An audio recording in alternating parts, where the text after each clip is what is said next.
What is this? What? Oh, Tanya. I didn't know whose seat that was. I don't know. Oh.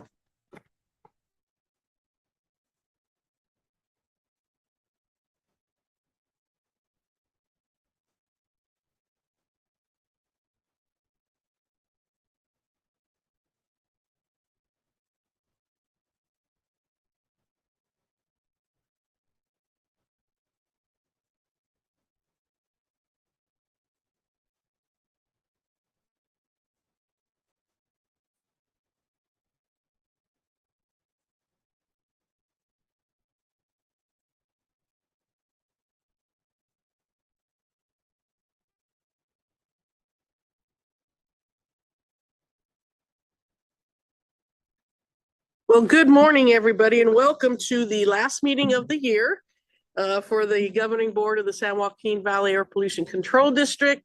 Must be big things happening because we're almost standing room only. So I want to welcome everybody. Before we start, I just want to go over a few things. We have board members participating in person at our offices here in Fresno, Bakersfield, and Modesto. We will do our best to facilitate a smooth meeting with public participation via Zoom and webcast. Before we begin, here are some important guidelines and general instructions for the meeting. Please silence your communication devices such as your cell phone. During the meeting, all public participants will be placed on mute by the host. Public members will not be able to mute or unmute manually. Audio for members of the public will be unmuted once they are recognized to make public comment. After each agenda item, the chair will announce public comment. Excuse me. The clerk will recognize any public attendee who has indicated they wish to speak. So at this time, Madam Clerk, could we have a roll call, please? Yes, good morning. Mr. Chiesa, Mr. Couch. Here. Ms. Escutia Brayton. Here. Ms. Lewis. Here. Mr. McCauley. Here. Mr. Mendez. Here. Dr. Pacheco Warner. Mr. Pereira. Mr. Reyna. Mr. Rickman. Here. Mr. Robinson. Here. Mr. Rodriguez. Here. Dr. Sheriffs. Ms. Nguyen. Ms. Shucklian. Here. Through the chair, we have a quorum. Thank you. Okay, at this time, let us stand for the Pledge of Allegiance, and I'm going to ask Supervisor Mendez to lead us.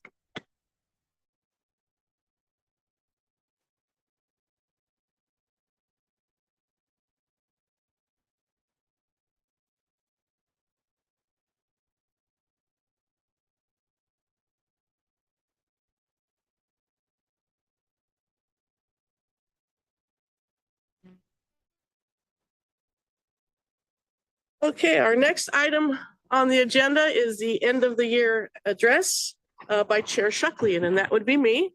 So I hope you brought a sack lunch because we're going to be here for a while. No, just kidding. So as my term as chair ends for this year, as it continues, it will remain next year. I remain deeply honored to serve our communities alongside this dedicated board and, of course, our exceptional district staff. I'm proud of the steady progress we've achieved this year in advancing our mission of cleaner air and healthier lives for residents throughout the valley. Our success comes from strong partnerships, which includes working with agriculture and business to reduce emissions, collaborating with cities, counties, CARB, and EPA, and engaging directly with community members to address local concerns. The district continues to prioritize excellent customer service, supporting the public and regulated community through responsive permitting, compliance assistance, planning, air monitoring, incentive programs, and public outreach.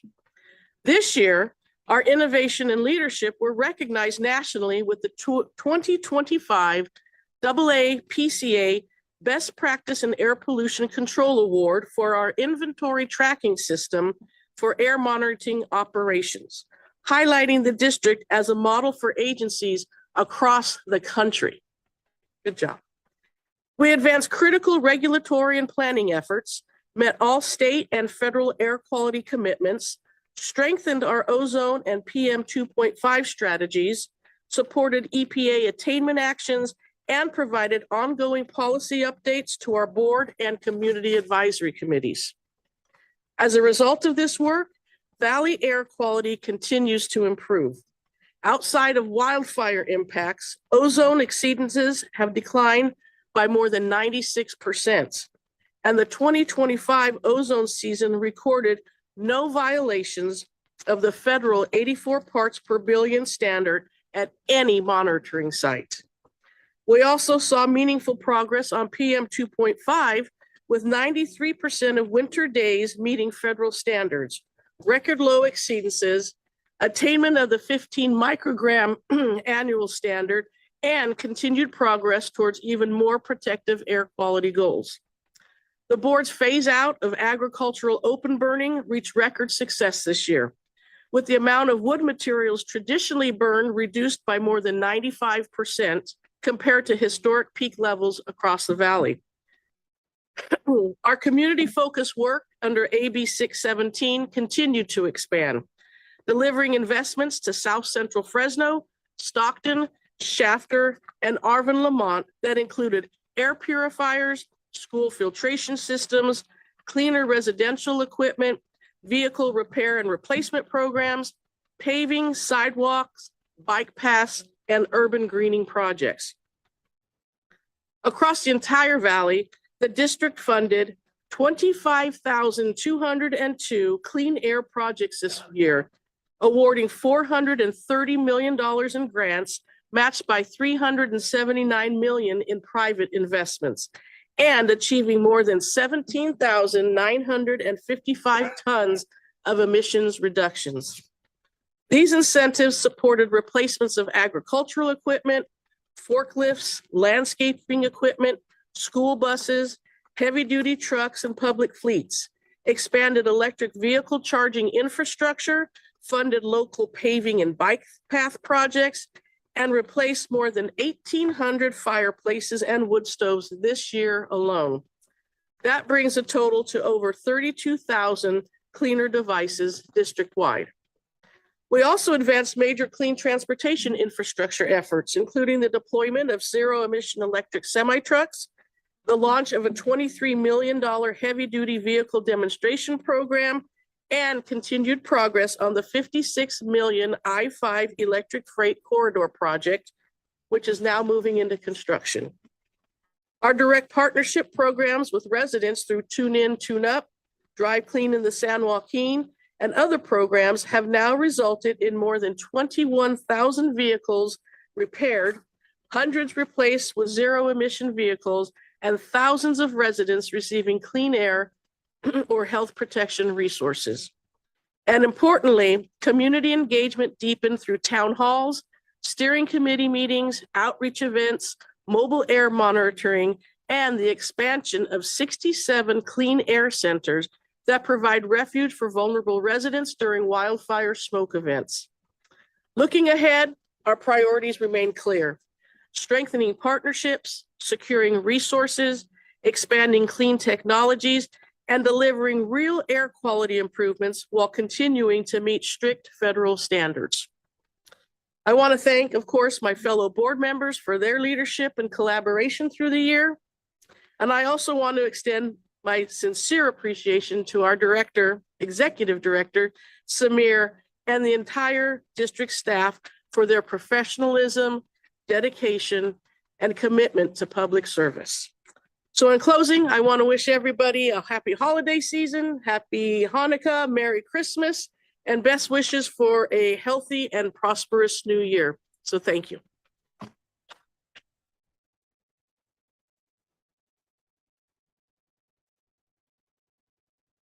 Looks like Jamie's up. This is very exciting. This is always a fun-filled activity. I'm so happy. Just a couple of weeks ago at our TCAG meeting in Tulare County, we had our art contest. And so it's always great to have the kids here and have them involved in art. So right now, we're going to do the recognition of the 2026 Kids Calendar winners. Good morning, Chair Shiklian, as well as board members and all the public members that are here. It's really exciting to help launch this item, and I'll turn it over to Jamie here in a second to do the actual presentation of this item. And as you can see behind me, just the bright faces that are here as part of this, as well as in the regions. It's just a really cool thing that the board has continued to really support and grow over the years. It's just to remind the board and the public, the annual Healthier Living Kids Calendar that the district puts together is a bilingual outreach piece that we take a lot of pride in, that we've been producing actually for a number of years, since 1998. And it's just a really engaging part of our overall public communication strategy. It's just a tremendous way of getting our future involved, which are our children in our schools, and really empowering and enabling them, working with their teachers and their parents and the whole support system to really be a part of our air quality mission. So during the year, we encourage children throughout the Valley to submit artwork as part of this Healthier Living Kids Calendar that we put together. We see teachers getting really excited about the contest and are really just the catalyst in many ways behind keeping this energized throughout the year, and submitting entries sometimes for entire classrooms, which is really amazing to see. So just hats off, and just a big recognition to the teachers that are such a critical part of this. And then a committee here internally of staff then pick the 14 winners to showcase each year in the calendar based on age, location, clean air messages, and talent. And so the district then graphically designs the piece in-house. So we handle that all in-house here. Then we print 20,000 of these calendars and distribute them for free throughout the Valley. And there's a large focus in the distribution on our Healthier Living schools, of which the vast majority of schools in the Valley are part of that Healthier Living schools program. We also prioritize public spaces such as libraries, senior centers, community centers, municipal buildings. That list grows as we get more feedback on where we feel like there's a great space for the public to see the amazing work that these children submit as part of this process. So we do have calendars in all the regions today for the public and the board members to take home with you all. And one thing that's really just a nice and an example of just how we continue to really energize this process. Several years ago, at the suggestion of the board, actually, we started a tradition of inviting the winners into the offices to congratulate them for their tremendous work and really just profile the talent and their energy and initiative and being a part of this. As part of that, we have T-shirts and a scholarship check of $500 for our cover artist winner, and then $100 for all the other winners. As, again, a way of expressing our appreciation and just a little token of support for their future. And just talking to a few of them today, I see some potential air quality champions actually coming out of this process. And it's just really exciting to see that level of interest. So with that, I'm gonna turn it over to Jamie, Jamie Holt, I should say, who's our Chief Communications Officer, and her team is the team that just directly works with the teachers and the parents and the students in this process, and have really just grown this into such an amazing and exciting item for your board today. So with that, Jamie, take it from here. Thank you so much. As most of you are aware, we also take the artwork and we blow it up big, and we use it to decorate the walls of our offices, all three regions. And you can see this year's cover artist behind me. This was actually a suggestion by Chair Chiesa, by Supervisor Chiesa when he was chair, to have this at the meeting so folks could see kind of what we do with the artwork here in the building. Now let's announce our winners. I want you to know that we're very conscientious about children's privacy. So in some cases, you may not hear the full last name, you may not hear grades or schools, and that's really per parent's request.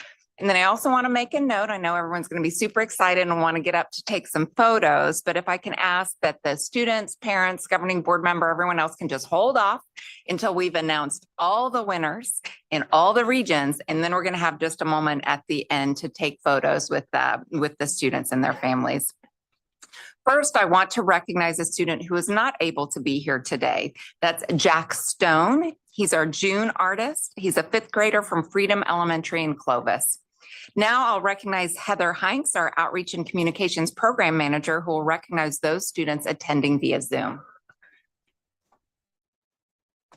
Good morning, everyone. By a quick thumbs up if you can hear me. I'm excited to share with you the winners attending via Zoom. I'm going to head and read all of their names if they're not here, but we still want to recognize them. Apologies in advance if I mispronounce your name.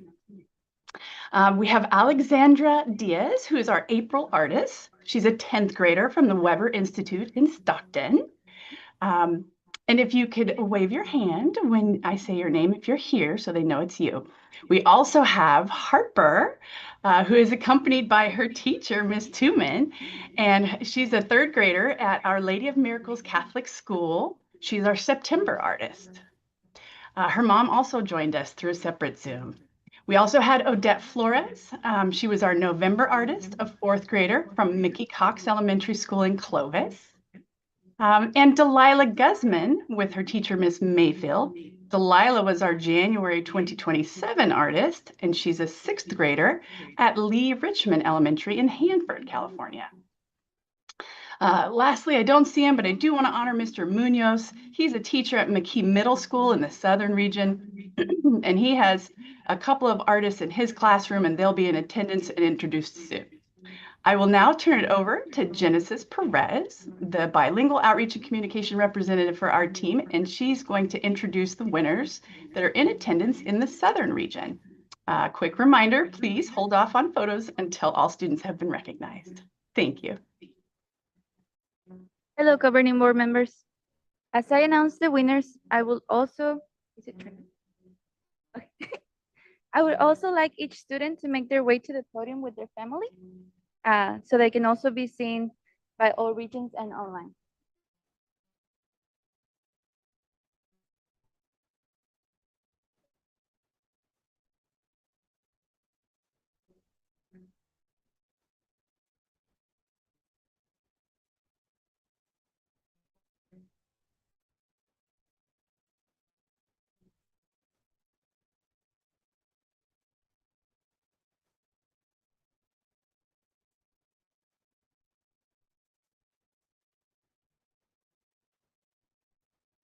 Okay, first we have Scotland Reed with her mom, her stepdad, and 2 younger siblings.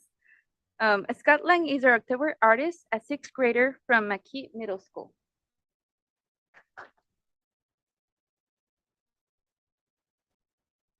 Next, we have Alanis Levia with her mom, her dad, and Alanis is our December artist, a 6th grader from McKee Middle School. I will now turn it over to Song Song, one of our outreach and communications representatives, to introduce the winners in attendance in the Northern region. Thank you so much, Genesis.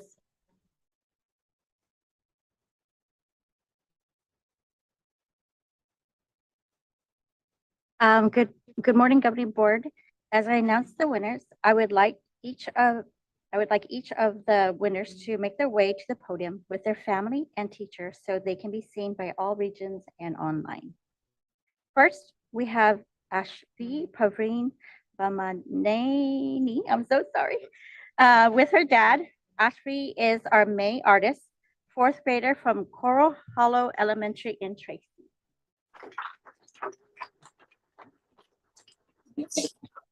Next, we have Carlos Ikewa Morales with his mom, dad. Carlos is our July artist, 2nd grader from Sonoma Elementary in Modesto. Next, we have Vivian Taft with her mom. Vivian is our August artist, 3rd grader from Sonoma Elementary, as well in Modesto. I would like to invite teacher Lori Vincent, who is a teacher at Sonoma Elementary, and she actually taught Carlos last year. Finally, we also have Natalia Owen's mom, sister, and teacher, Miss Selena Gonzalez Cortez, representing our cover artist, who unfortunately could not be here today. Natalia is a 12th grader from Edison High School in Stockton.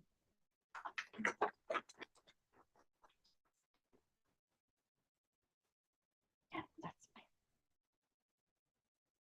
I will now turn it back to Jamie to introduce the winners attending in the Central region.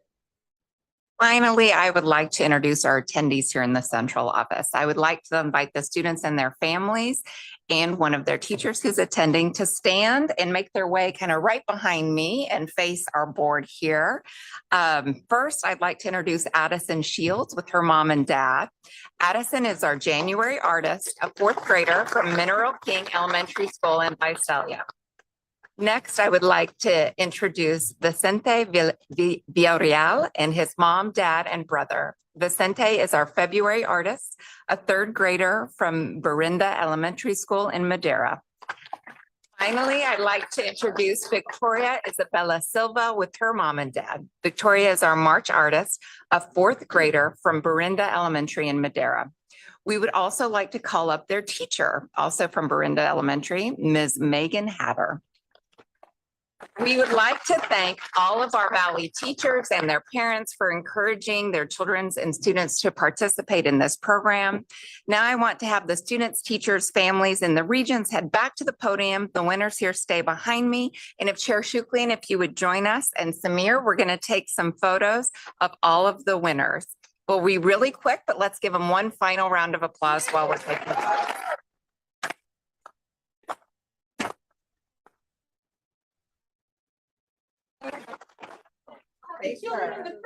I would like to thank you. Everybody can be in.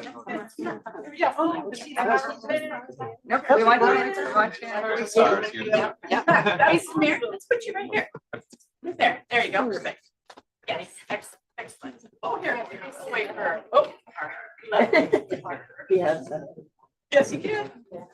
You do. Right.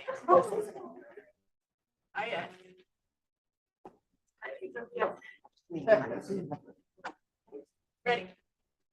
1, 2, 3. We're gonna take a couple. Take another one. This time I'm gonna get the board. Jamie, jump in there. I'm gonna get the board members in the back. Hi, board members in the back. You can wave. Yay! There we go. Thank you, team. Good job. Got it. All right, and as everyone is making their way back, I want to, Ms. Hatter, one of our teachers, would like to just say a word real quick. I would like to thank the board for giving this opportunity to the students. As a teacher, we're always talking about healthy choices. We talk about our environment, and this is one other area it brings out where some students that might not excel in sports in different areas, an opportunity to show their gifts and talents. And I really appreciate that you do it every year, and we look forward to it for next year. Thank you.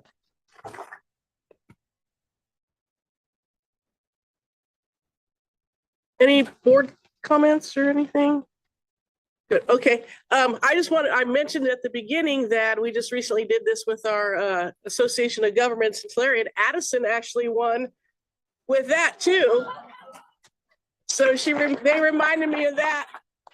I probably shouldn't say this, but we give away bikes with the Tulare County Association of Governments for the walk and roll, but anytime we can encourage kids, like I said, not only in art, but to learn about our air and the importance of good, healthy air quality. I appreciate that. So to the families, to the teachers for encouraging it, thank you so much.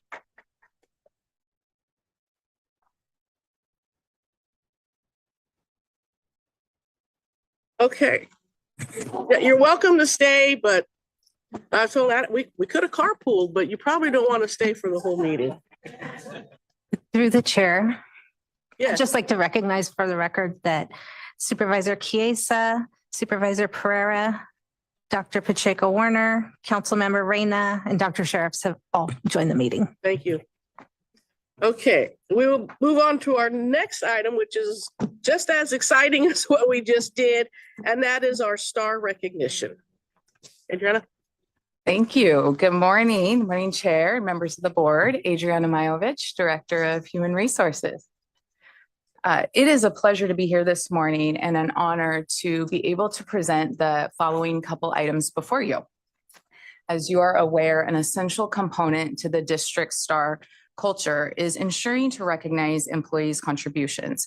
So in light of keeping with this commitment, we are proud to formally recognize and show our appreciation to the individuals who have reached a service milestone during the third quarter of 2025.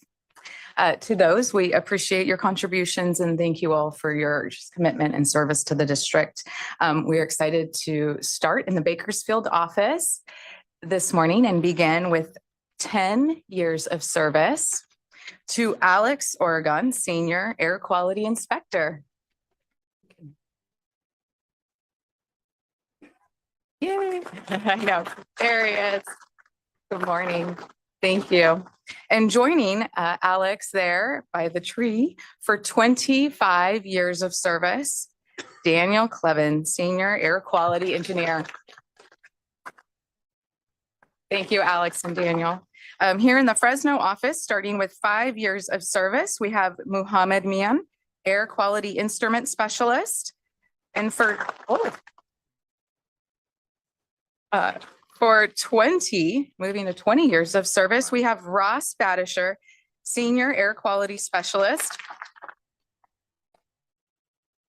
We have David Garner, Supervising Air Quality Specialist. All right. For 25 years of service, we have Brian Clements, Director of Permit Services. Where is it?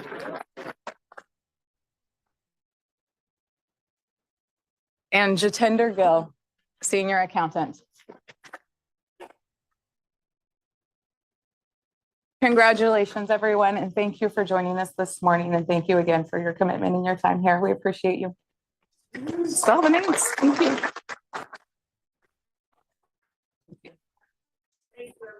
And you know, as I was reading over, I'm reading the address from the end of the year, and I talk about district staff. You guys are really the ones putting all this happens for much. I know. Okay, so now we're on to our Employee of the Year awards. Yes, me again. Good morning. All right, in addition to recognizing our years of service and continuing with the theme of appreciation, we now have the opportunity to highlight those who have been selected as our district-wide 2025 Employees of the Year. As you have heard from us numerous times, the district's work culture is aimed at creating an atmosphere where providing exceptional service, demonstrating effective teamwork, maintaining a positive attitude, and showing respect to others are vital to each of our roles and positions here at the district. As you know, the district reinforces STAR performance and enhances the STAR work culture by recognizing employees that fully embrace and exhibit these particular attributes. So as part of those efforts, today we would like to formally acknowledge the individuals who are recognized this year for their outstanding performance and achievement. If they're present, we ask that you stand and remain standing, and just being wonderful employees to work alongside and continuing accomplishing our mission and goals here at the district. It is my pleasure to start and recognizing the following in Modesto. We have Adam Jensen, Air Quality Inspector in our Compliance Department. And we have, good morning, Adam. Joining Adam, we have Lisa Middleton, Supervising Air Quality Inspector, and Jonathan Yoshimura, Senior Air Quality Engineer. All right, moving to Bakersfield, we have Karen Russell, Air Quality Inspector, and Marissa Mack, Senior Air Quality Engineer. There they are. All right, here in the Fresno office, we have Sage Davis, Senior Air Quality Inspector. For Finance and Administrative Services, we have Nai Saili, Senior Accountant, Matthew Wiebe, Supervising Accountant, and Sandy Watkins, Senior Office Assistant.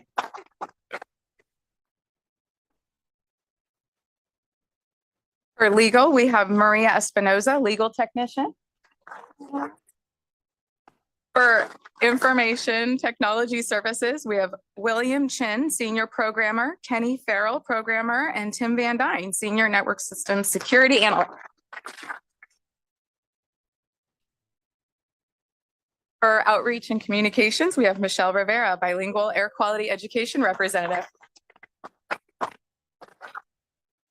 For air quality science, we have Brad Dawson, supervising air quality instrument specialist, Samuel Watkins, air quality instrument technician, and James Steinzeifer, senior air quality specialist. For planning, we have Selena Chavez, senior air quality specialist. For community strategies and resources, we have Nancy Rios, air quality specialist. For policy and government affairs, we have Dylan Caceres, air quality specialist. For grants and incentives, we have Oscar Hernandez, air quality specialist, Stephanie Garcia Beltran, air quality specialist, and Nia Vu, supervising air quality specialist. For permit services, we have Brian Clerico, supervising air quality engineer, and Nicholas Young, air quality specialist. And that is it. Congratulations, everyone, and thank you for your commitment and just embracing the attributes that you do and just for being great individuals to work alongside. We appreciate you. That's it. Thank you. I appreciate the time.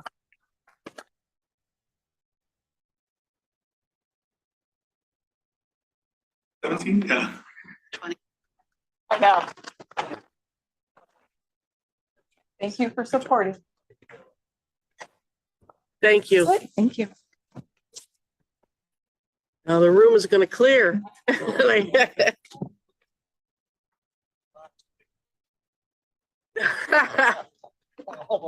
They're like, okay, good. Now we can go get our work done.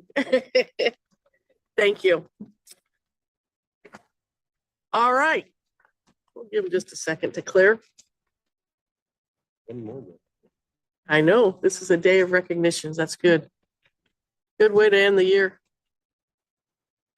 Okay. Our next item, number 8, is to recognize supervising air quality inspector David Bourne for receiving the 2025 Rodney Schwartzendruber Outstanding Inspector Award. So David, why don't you come on up here? You're on the hot seat, David. Thank you. Thank you. Thank you, sir. Congratulations, my friend. Good morning, Chair and board members again. This is, I think, the last of what you can tell is a very important part of our work culture here in recognizing the amazing staff that we have. And it's my honor to present this item and recognize David on being the 2025 statewide Rodney Schwartzendruber Outstanding Inspector Award recipient. You've seen David before. He was before the board not too long ago talking about his perspectives on STAR. And just to give you a little bit of background, this award is provided by the California Air Pollution Control Officer Association, CAPCOA, which is an organization that represents all of California's 35 local air districts. And so there's quite a bit of, as you can imagine, talent and expertise across the state, for all of us that work in the air quality space. And this particular award recognizes individual inspectors who performed exceptionally well or have made significant contributions that have benefited air pollution control efforts in an exemplary way. And to give you a little bit more background, this award was created back in 2003 and named in honor of a San Joaquin Valley air pollution control district inspector who gave his life in the line of duty in late 1999. On that evening, just to give you a little bit more on that story, he was actually assisting CARB in responding to a tire fire when he was actually killed in an automobile accident tragically. And in honor of that service and as a way of just, again, acknowledging the difficult and very important work that the enforcement departments conduct as part of our air quality mission, this award was created as a statewide award. And so it is a tremendous honor to receive this award, and just want to talk a little bit about David, who's been here since 2016, started here as an air quality inspector and has handled the most complex types of operations as part of his work in the oil and gas sector, down in the Kern County area, responding to public complaints and conducting those investigations with care and with service, driving the process for all of the work there, and just leading many areas, a statewide expert on these different issues. He does training not only within the air quality regulatory space, but actually works directly with those that we serve in the regulated communities, for example, and actually helps conduct training as part of our compliance assistance efforts and empowering folks to be in compliance with our rules. And we take a lot of pride in that. He was promoted several years ago to the supervising air quality inspector position in 2021. He oversees a diverse team that conducts various inspections throughout the district's southern region. As you can imagine, quite a bit that goes on, in that space. He's involved in overseeing the source testing program and providing lead guidance to staff. It's really David's professionalism and his kindness that he brings into the job, along obviously with all the technical expertise that really, I think, just earns him that deep respect amongst not only the staff here and the management team that he works really closely with, but also with partner agencies, the businesses that he works with, and just the communities at large that we all serve. So this is the 7th time that a district inspector has received this really prestigious award, since it was created back over 20 years ago. Just a testament to the district's ongoing excellence and compliance-related activities. And so I just want to congratulate him on behalf of the whole district on this well-deserved recognition. And just thank you, David, for your continued service and all the great work that you're doing down there and just keeping us leading the country in these efforts. So with that, maybe a round of applause for David. Say a word. Yeah. Well, I just wanted to say thank you, obviously.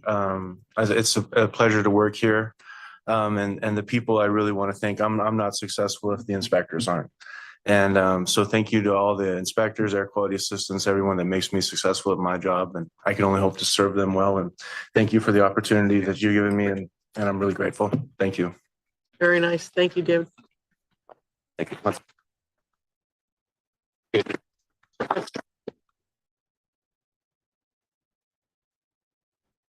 Okay, our next item is a report on District Citizens Advisory Committee activity, and I understand Manuel, believe it or not, is not here, but he is somewhere advocating, I'm sure. So you can just refer to that in your packet. Our next item is approval of the consent calendar. Those are items 21 through 28. These items are routine in nature and are usually approved by a single vote prior to action by the board. The public will be given the opportunity to comment on any consent item. Do we have any public comment on consent calendar? Do we have any public comment in Bakersfield? No public comment in Bakersfield. Thank you. Modesto, do we have any public comment on the consent calendar? No public comments in Modesto. Are there any members of the public in Fresno that would like to comment on the consent calendar? Seeing none and none online. Okay, so with that, I will entertain a motion. Move to approve. Ooh, I'm going to give it to, Mike's not even on. okay, I'll give it to you then, Bobby. So, and I'll give Buddy the second. So Macaulay and Mendez, roll call, please. Okay, Mr. Chiesa, Aye. Mr. Couch. Oh, I see his, Mrs. Scutia Brayton, Aye. Ms. Lewis. Yes. Mr. Macaulay, Yes. Mr. Mendez. Yes. Dr. Pacheco Warner, Yes. Mr. Pereira, I vote aye. Mr. Reyna, Aye. Mr. Rickman, Yes. Mr. Robinson, Yes. Mr. Rodriguez, Yes. Dr. Sheriffs, Aye. Ms. Shuklien. Aye. Through the chair, motion passes. We have a fire here today. All right, thank you. Our next item is public comment. This time is made available for comments from the public on matters within the board's jurisdiction. It is requested that no comments be made during this period on agenda items 12 through 16. The public may make comments on these agenda items during the time allowed for public comment on those items. Attention is called to the fact that the board is prohibited by law from taking action on matters discussed that are not on the agenda. Do we have anybody who would like to speak for public comment? I'm going to start online. I have Connie Young. Good morning, Connie. Good morning. Can you hear me? Yes, ma'am. Hi, I'm Connie Hi. Young, Fresno resident, retired registered nurse, and volunteer with Citizens Climate Lobby, also known as CCL. In keeping with the holiday spirit, today's climate update is relatively cheerful. Last month, during the Fall Lobby Day, Citizens Climate Lobby volunteers had virtual meetings with over 300 congressional offices. Here in Fresno, we had productive meetings with staffers for 2 local Republican and 1 Democratic member of Congress. We asked them to support bipartisan energy permitting reform. Given the increasing energy demands in the U.S., it is critical to speed up the permitting of clean energy infrastructure projects in order to reduce greenhouse gas and air pollution and ensure American households have access to affordable, clean energy. CCL supports the following elements of permitting reform: increasing the grid's capacity to transport electricity, streamlining the permitting process, and ensuring early engagement with impacted communities, which will lead to better projects and fewer lawsuits. The good news is that there is interest in permitting reform on both sides of the aisle, and bipartisan legislation is likely to pass next year. The other good news is also related to clean energy. I highly recommend the book Here Comes the Sun by environmental journalist Bill McKibben. He maintains that we currently have the wind, solar, and battery storage technology to more than meet the world's energy needs. Here are some examples from his book. Clean energy from the sun and wind has become the cheapest power on the planet and is growing faster than any energy source in history. In Pakistan, 1/3 of the energy now comes from solar panels. In the US, small solar arrays called plug-in solar or balcony solar are becoming popular with people who live in apartments or who can't afford a large array. Utah recently passed legislation to make it legal, and other states will be following as an example. California has cut its use of natural gas nearly in half in just 2 years because of its use of renewable energy. The price of lithium-ion battery storage has dropped 97% in the last 30 years, and some batteries are being made with widely available sodium instead of lithium. The worldwide conversion to clean energy and battery storage has huge and positive implications for reducing air pollution and improving human health. Thank you for all you're doing to facilitate this transition, and happy holidays. Thank you, Connie, and same to you. Happy holidays. Thanks. Okay, there's no other online comments. Are there any public comments in Modesto? No public comments in Modesto. Thank you. Bakersfield, do you have any public comments? No public comments in Bakersfield. Okay, are there any members of the public in Fresno that would like to comment? Seeing none. Okay, thank you. We'll now move on to item 12, which is to receive the Government Finance Officers Association Certificate of Achievement for Excellence in Financial Reporting. I'd like to introduce Mario Orozco, our Director of Administrative Services. Good morning, Chair and members of the board. I would like to begin with a brief overview of the Government Finance Officers Association, GFOA, and then share the outcome of this year's review of the district's annual comprehensive financial report. GFOA is an internationally recognized organization that offers guidance and support to local and state government budget and finance professionals throughout the United States and Canada. I'm pleased to report that the district has once again been recognized by the Government Finance Officers Association with its Certificate of Achievement for Excellence in Financial Reporting. Its highest form of recognition in governmental accounting and financial reporting for the latest annual comprehensive financial report for fiscal year 2023-2024. This marks the district's 12th consecutive year earning the award. Receiving this award represents a significant recognition by an expert independent authority of your board's commitment to meeting the highest principles of governmental reporting and transparency to the public, and excellence in financial stewardship. The District Ackford is prepared annually and has received high marks by independent auditors in the past. To earn this latest award, the Ackford was judged by an impartial panel as meeting the highest standards of the GFOA program, including demonstrating a constructive spirit of full disclosure to clearly communicate the district's financial story and motivate the public to read the Ackford. Congratulations to the board on this achievement and for your continued commitment to transparency and fiscal accountability. Thank you as well to district staff, most notably the finance department, whose hard work in preparing the Ackford each year makes this accomplishment possible. Through the chair, just want to also thank Mario in his role as director, as well as the staff for their tremendous work.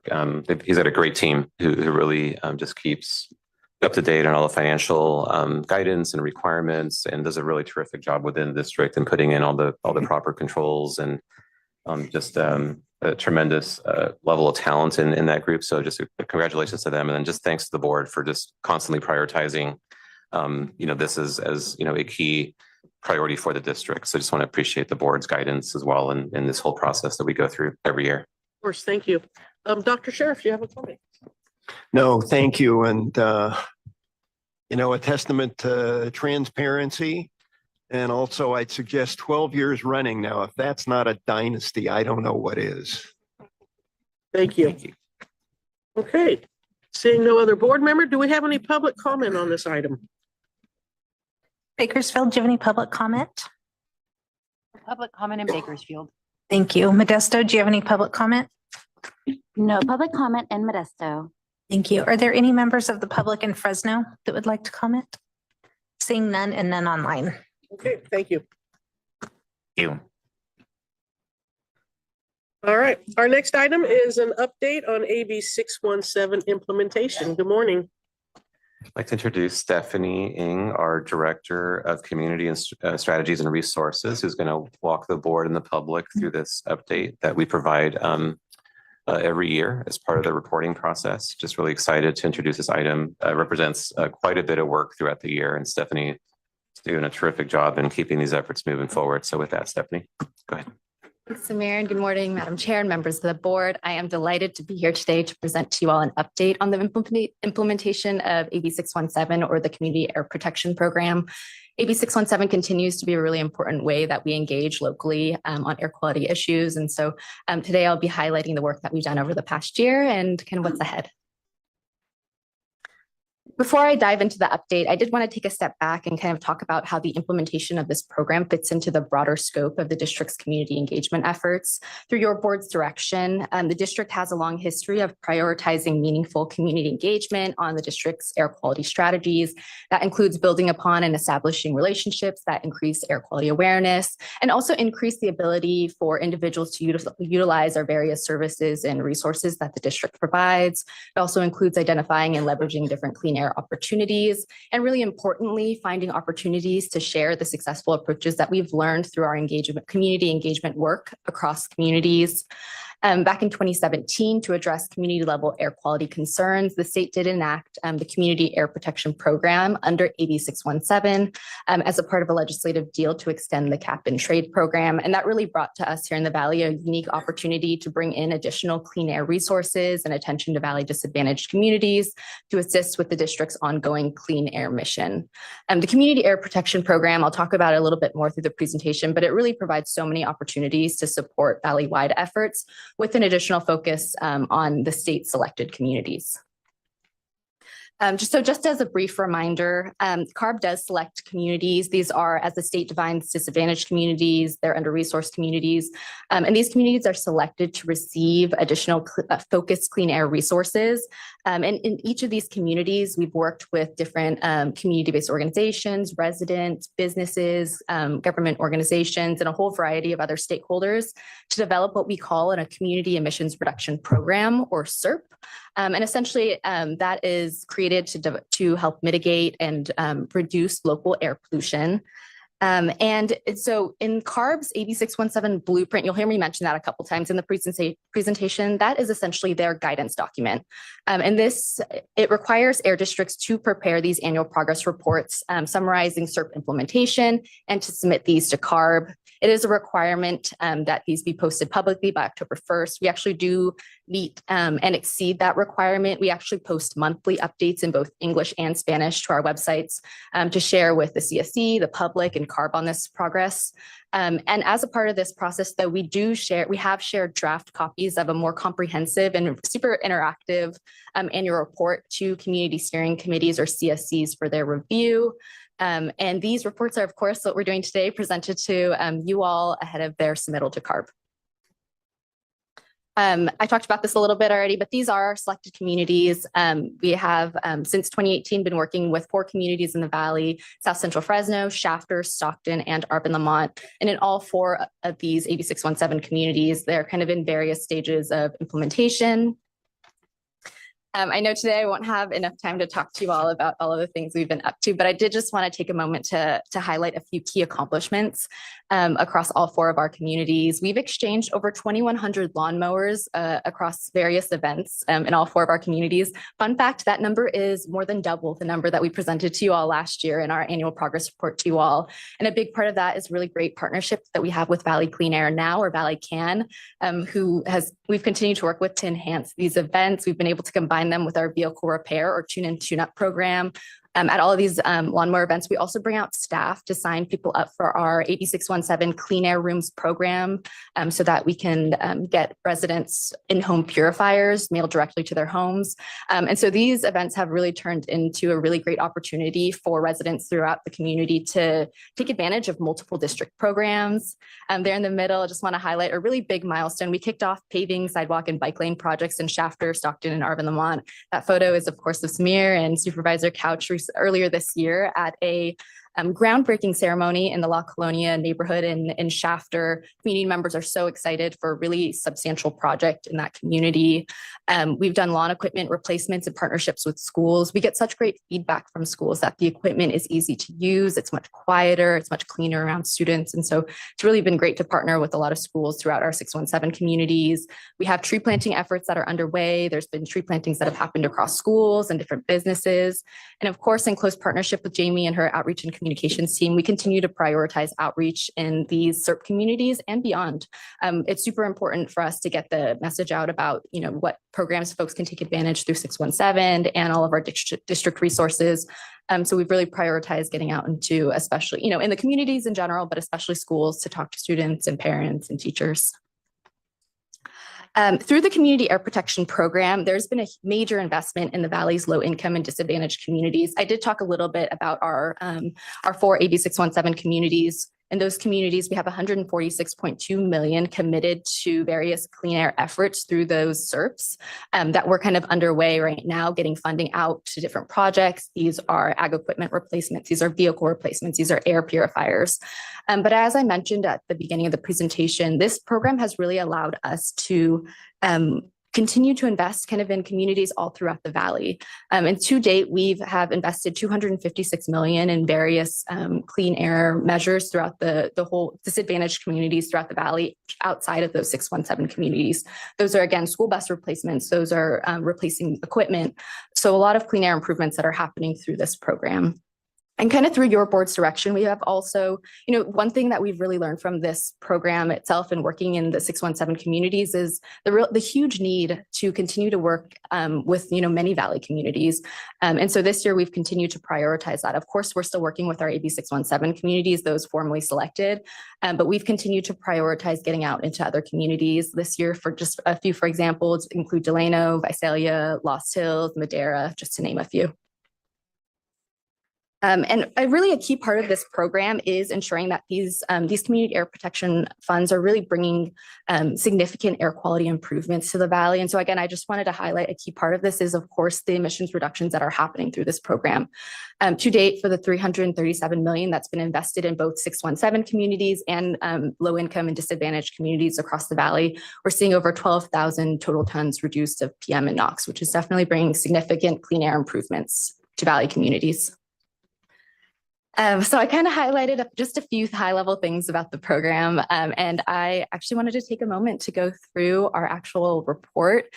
Super exciting. You all might remember from last year, we've been kind of transitioning our annual reporting to a little bit more of a engaging platform, and so we've worked closely with our ITS team to kind of transition over to the Esri platform. These are called story maps, and what we really like about this format is that you are able to include a lot more media in there. There's really fun photos from the year, there's videos, there's maps to kind of highlight where projects are happening. And so again, I'm not going to go through the whole presentation, but I just wanted to quickly walk you or just kind of scroll you through the annual report. Again, and this is available, will be available in kind of Spanish. We're just finalizing the translation of it.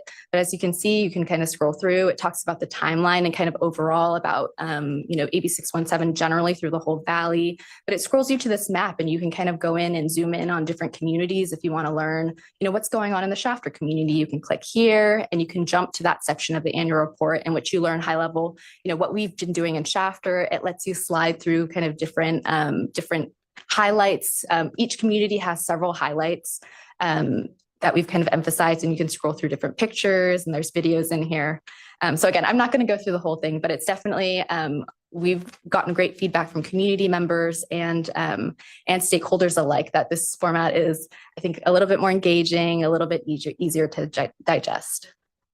I'm going to take us back to the presentation and kind of talk about, with the last few slides, I wanted to focus on kind of what's ahead and kind of specifically for kind of thinking about the next phase of some of our earlier communities, our year 1 and year 2 communities. Just as a reminder to you all, the SERPs are designed as 5-year plans as a part of, again, that guidance document, CARB's blueprint. And based on kind of the approval of those SERPs by CARB's board, the 5-year milestone for SERP implementation for 2 of our year 1 communities, South Central Fresno and Shafter, was February of this year and will be coming, and it sounds far away, but in my head it's tomorrow, July of 2026 for our Stockton community.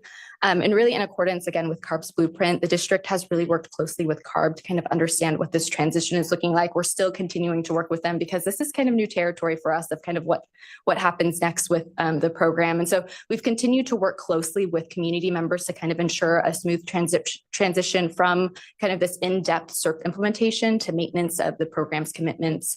I didn't dive into too much, but you'll see in the annual report, even beyond kind of the incentive measures that I talked about, there's still air monitoring that's going on. There's still enforcement actions that are going on. And so there's definitely lots of commitments through 617 that we still want to maintain in the communities. But really kind of this transition, what it's allowing us to do is ensure that, we've transitioned for these communities when they hit their 5th year to kind of a lower meeting frequency to quarterly meetings. And really what that allows us to do is to continue working with the CSCs on moving forward key measures that we haven't quite completed yet, but still allows us to kind of expand those community engagement efforts to other communities throughout the whole valley. And more broadly, overall, we've learned so much from the Community Air Protection Program that we want to continue to carry on into other Valley low-income and disadvantaged communities, building upon kind of what we've learned through the Community Air Protection Program. We definitely are committed to refining kind of our outreach strategy to make sure that we can continue to ensure an equitable access to our different clean air programs, and also just continuing to increase our understanding of what community members are concerned about, what community members want to work with us on.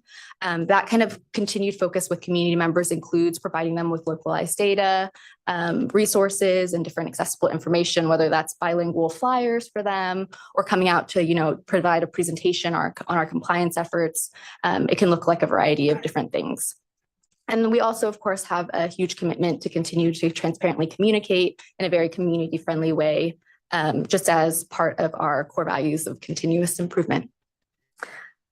And with that, you have before you the recommendations and next steps, which is to receive this annual progress report, and kind of following today's meeting, we will kind of forward these reports on to CARB in accordance with the blueprint. And with that, I am happy to pass it back to you, Madam Chair, for any questions. Yes, thank you, Chair. Stephanie, thank you again for that report. So I just wanted to follow up on what designates these communities that are disadvantaged to be selected through AB 617. The reason why I say that is because I feel like a lot of the Central Valley is disadvantaged, but what specifically about these specific communities are disadvantaged that otherwise other communities are not? Yeah, that's a really great question. And CARB has a formal process to go through the selection of a community. You know, we can go through as districts, community members can nominate different communities, but CARB is the one that kind of formally selects them. I will say over the past few years, I think we've learned and CARB's learned that through this process, like you're saying, there's so many communities that want to participate in this kind of effort, want to receive clean air resources.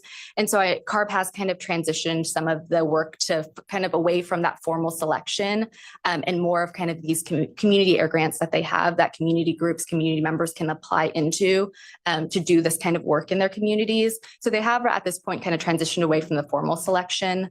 And there are processes in which different communities throughout the valley and throughout the state can kind of apply for CARB funds to do this kind of work locally. Just add a little bit more if I could through the chair.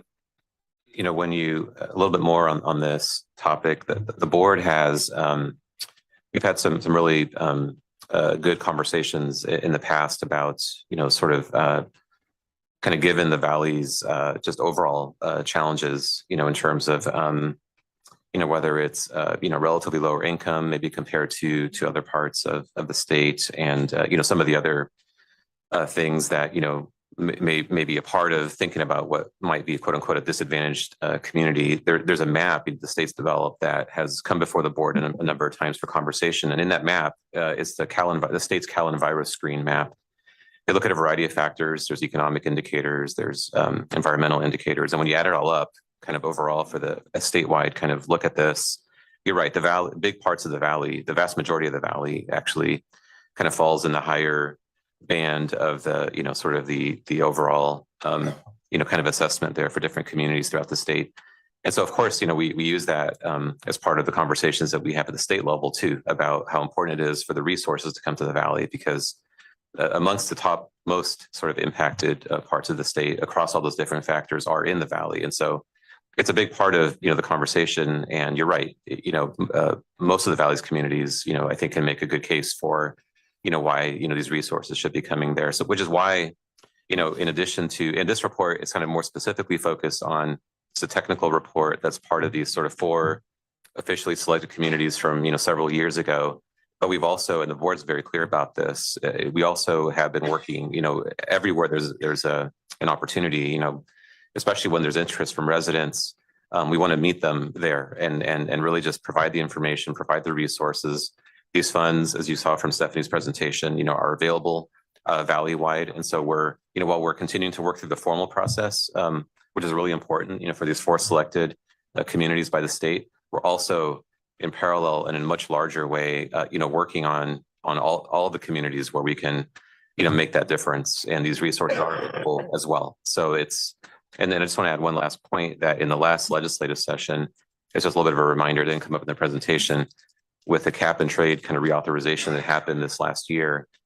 There was a continuous appropriation put in place through the state budget process or the legislative process that will continue to put resources now in a programmed way for these community air protection efforts that are well beyond, you know, those 4 initially selected communities. You know, those resources will be available for what Stephanie was talking about in working in, you know, wherever we can actually you know, have those potential partnerships all throughout the valley. So just want to kind of broaden that out a little bit, because it's a really good question, you know, as to, you know, how that formal process works versus like the larger issue, which is obviously a lot of communities that, you know, could benefit from those resources. Thank you, Director Sheikh, and Stephanie, thank you again. I think at the end, I did hear you say nominate. So that's not something that this board would then say nominate a certain selective area or community, correct? Not in the earlier years when there was a formal process for the states to select those initial communities. There was actually a public process, and the board did have thoughts on those issues. This goes back about 4 or 5 years now, or even more. But about 4 or 5 years ago, there was a process. That process is no longer in place. There was initial nominations and selections that were made by the state. Those are the ones that Stephanie was reporting on, primarily due to resource issues, as well as the need to really expand the pilot work essentially that was going on with, not just here in the region, but kind of across the state with those initial community selections. The thought here, and this is where it's all heading now, is learn from those processes, right? And then, there really isn't any more of the formal selection going on, and that could change in the future potentially, but right now there isn't. And then broaden the work out to all communities that have opportunity, interest, where the partnerships can exist. Yeah, so there was a process for that, but ultimately it's the state who selected it. The board did take, public feedback on it. There was a nomination process, if you will, at that time, but it's been years since that's happened. Dr. Sheriffs. Thank you. And what a remarkable program. With its initiation, there was so much trepidation, both from air districts and communities, as to how this would work, whether it would work. But it has been amazingly successful in engaging communities and expanding our working with communities. Looking at this, talking about a transition to maintenance. You've partly answered, because I'm thinking, okay, where are the resources coming from? What's that engagement going to look like going forward? Because hopefully the communities we've engaged with, those 4 communities, it's not just going to be maintenance. They're going to be coming up with other good examples and modeling for other communities what's going on, as well as engaging the new community. So money will be coming from cap and trade to support the district's work on this, and also to finance projects that the communities come up with. A little more detail on that. Yeah, I'm happy to. Thanks for that opportunity. And yeah, I think I guess just a little bit of context. I think just overall with the transition, what we wanted to make sure is that community members don't feel like after 5 years, we're like, bye, okay, that's like, we absolutely have committed to community members that we want to continue to maintain the work that we're doing with them. That includes continuing to monitor in those communities. That also includes continuing out measures, like I had mentioned, across both, for example, Shafter and Fresno, there are still commitments that probably, 5, 6 years ago, things have changed. The landscape has changed. The environment has changed with implementing those measures. So I will say, even though we've transitioned to, quarterly meetings to kind of wrap up a lot of the measures that we still have, those quarterly meetings are still so packed with a lot of different things, like you're saying, Dr. Sheriffs, lots of ideas that community members are still bringing to the table about where they want to see things in their SERP accomplished, maybe where things need to pivot, where funding needs to be reallocated to. So there's still a lot of work that we're doing with these communities, even beyond their 5th year, that we imagine doing kind of for the, with several years, not just kind of stopping that progress. And then, yeah, just continuing to work with them on enhancing ways. I will say that I've still continued to learn from these communities every time I meet with them about ways that we can continue to take this work in Fresno and Shafter, and again, continue to kind of expand it across the whole valley. And so there's certainly a lot of work that's still, this is, definitely progress that's been happening, but there's still a lot of work to be done with these communities, and that's still happening across, even though they've hit their 5-year milestone, that's still happening and will still continue to happen for, Stockton and Arvin Lamont as they approach those timeframes too. Dr. Pacheco-Warner. Yeah, 2 things, more on the community air protection program grants, that there are, over the years, there is now a robust sort of technical assistance process, so that any 501c3 that isn't interested in applying for those grants can learn how to do that. So, because I know that applying to statewide grants can sometimes be very intimidating for small communities. So obviously, that the district is a resource, but at the state level, there are resources for folks thinking about that. So hopefully we can get more diverse communities in the valley applying for those grants in the future. That's really my hope as well. And I just wanted to, 'cause you all don't get to see it, but really the San Joaquin Valley's program is such a model in terms of really taking all the learnings and not just applying them and doing the bare minimum, but actually, it is a model program. And I think that you all have worked really hard and applied some real resources behind it. And I just wanted the rest of the board to know that, I mean, not that everything's a competition, but if it were, I can proudly say that, we are a model in terms of this program. So thank you to the staff for that. Thank you. Councilmember Escutia Bratton. Thank you, Chair. Thank you for the presentation. I think it's absolutely wonderful, the effort and commitment we put towards our AB 617 communities. So thank you for everyone's contribution to making that particular program a success. Question on slide 6, we referenced 256 million invested into disadvantaged Valley communities. I understand that that amount is inclusive of the AB 617 communities and more outside of that program. But can you tell me how much? Is it a 50-50 split? Is it a 40 AB 61 community and the rest to other non-disadvantaged, or is it the opposite? Do we have a ratio of that amount? How much is dedicated to the program, and then how much is dedicated to the other disadvantaged communities that are not officially part of the program? Yeah, let me, correct me if I'm wrong, through the chair, just a quick response to that. Sure. Yeah, correct me if I'm wrong, Stephanie, on this, but yeah, slide number 6. So the $146 million amount, that's the sum total of the amount of incentive commitment that the board made when you add up the 4 individual SERPs for those 4 selected communities. You add up the total funding that was allocated to specific measures as those went through the board approval process.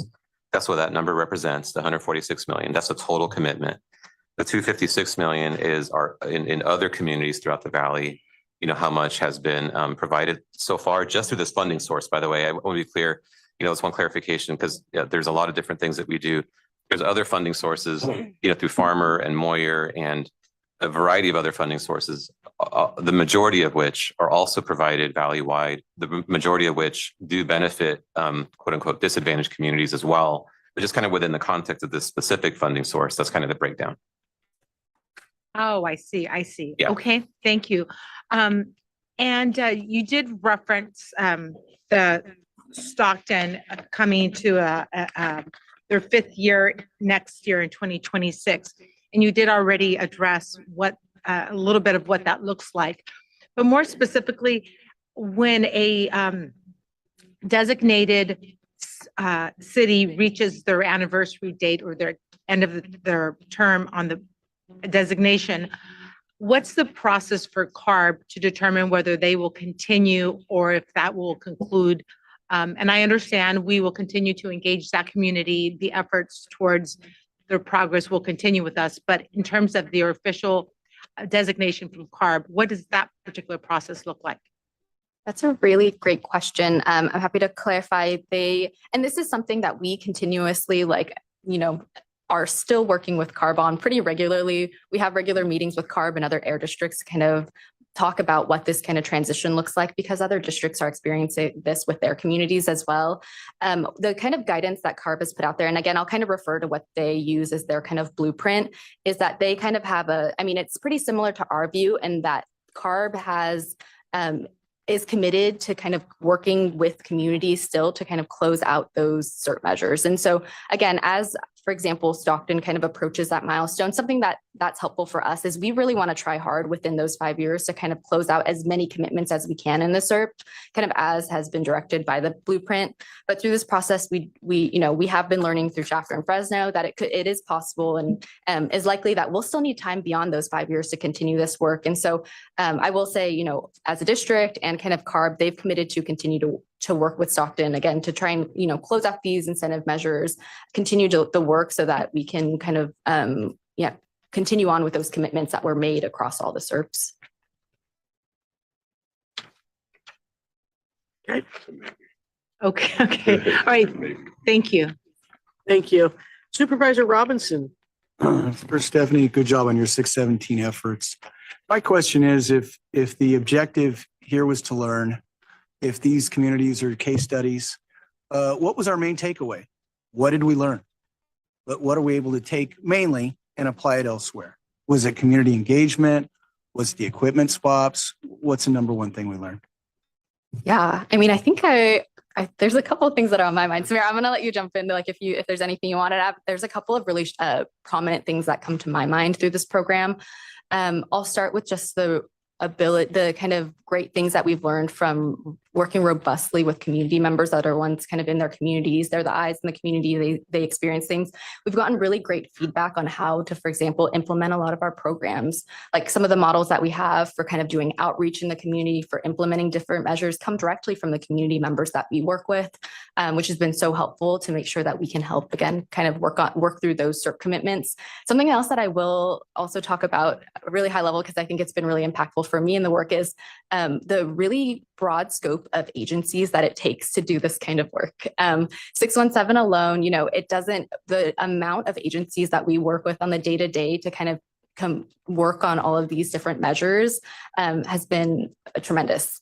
It's cities, it's counties, it's Department of Pesticide Regulation, it's COGS, it's Caltrans. There's just a numerous amount of agencies that we work with just day to day to be able to implement this work. And so that I think is also a key lesson learned is that we can't operate with this. It is obviously work that we're doing in air quality, but that's, we can't live in our silos, and we need to collaborate with other agencies to kind of do this work. And also just that relationship building. It's been so great for me able to build those relationships, be able to hear concern from a community member and be able to help connect the dots and connect them to other agencies. So I will also say kind of that really collaborative spirit of working with other agencies is definitely a huge lesson learned for me. Just to add to it, I think that's a terrific question, by the way. I was actually very interested to hear Stephanie's thoughts on it in response to that as well, because I think it's something we think about, a lot here.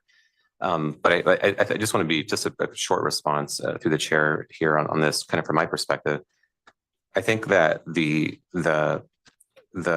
accessibility that Stephanie was kind of talking about in terms of understanding what it takes for the broad diversity of people that we serve to have them actually learn about air quality and then have them participate and maybe take advantage of the resources. Those learnings kind of at different community levels that we did not really have the opportunity to do kind of with a prior approach to the work that we did. As much as we take pride in everything that we do, I think having, this on the ground sort of, intense engagement with a variety of different residents, the local public agencies and the local businesses that are all around the table together, each of them kind of talking about, because that's the one thing that Stephanie also mentioned, which is that while we coordinate and facilitate the process, it's very clear from the get-go that the community concerns are not necessarily about the work that we do.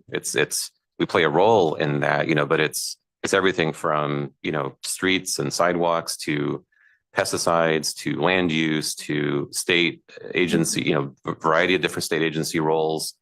And so, just understanding that complexity and what those concerns are, and then having everybody sort of work together to address those, and then integrating those lessons all throughout the district, how we handle a complaint, how we handle a question about permitting, how we handle a question about our plans, in a way that's just more understandable and relatable to folks. The process of having to explain these things in a way that makes sense, that there's been intense improvements kind of across the district as a whole as well, to make everything that we do just more accessible to folks, right? And so I would say that if I could call that one, there's actually a deep list of, grant things that grant enhancements that we've made, programmatic enhancements that we made, and we can actually probably do, and that's one thing we can probably do in the next update that we provide, is actually kind of talk about, what are those lessons learned, and, how are we integrating those into other things that we do? There's a deep list of those for sure. And so that's, I would say the one thing is the learning, how to be more accessible and how to deliver better service, and then integrating those lessons into various aspects of what we do. Thank you both. Dr. Pacheco Warner. Oh, yeah. And I just wanted to add something that I think that the idea, with every CERP, right, has that list of community driven activities that have had to lead to these real emission reductions. So I think that there's definitely there in terms of that's sort of the recipe, the ingredients that any community could take, the ideas of activities that they could do in their own communities to reduce emissions. But what they've learned throughout the process, it's not just simply saying, this is the new policy or this is the new funding thing, that it's like, there's so much more that it takes to actually get schools on board to transition their school buses or to do a school filtration program or to or even to do a sidewalk in the place to reduce dust. Like and I think that's the learning, right? It's like there is this very clear now recipe book that every community could take about, we want these things would work in our community. And now we know, yes, this district has proven they do reduce emissions, but their learning is that it's not just about that it takes so much more to actually get that off the ground. So thank you all. Thank you. Seeing no more director questions, do we have any public comment on this item? Modesto, do we have any public comments on this item? No public comments in Modesto. Thank you. Bakersfield, do you have any members of the public that would like to comment? Yes, she's making her way up. One moment. Thank you.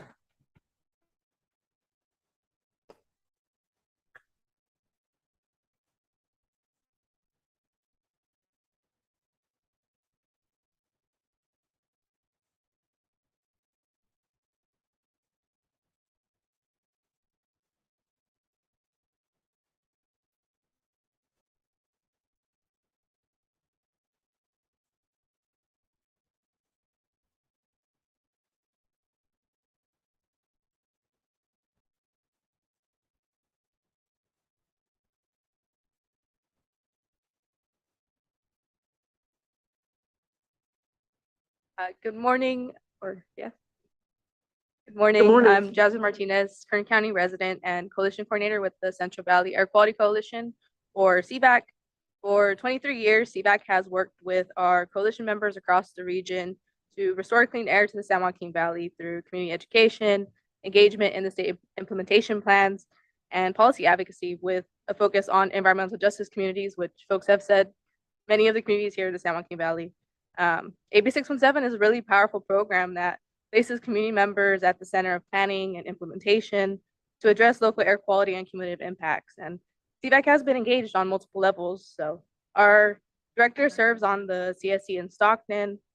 We have brought folks working in AB 617 communities throughout the valley together through our committees to really talk about what's happening, lessons learned, and how to share those across the region. So another effort that we've really worked on is that we've developed a guidebook to support community capacity to meaningfully engage in the program. And during this year's legislative session, CVAC was also one of the main groups that advocated to secure the dedicated and continuous state funding appropriation for 617, because we know that this program is important to our most impacted neighborhoods and that consistent resources are essential to doing this work well. The annual 617 update is an opportunity to reflect on the progress and also talk about the continued work that's needed for implementation. We appreciate the continued investment to the program and its investment in community-led processes, which have supported community capacity, emission reductions, and improved coordination across agencies, as mentioned. So we really encourage the district to keep working closely with communities on their SERPs to scale up lessons learned so they can benefit the full region and to ensure community voices are shaping air quality decisions.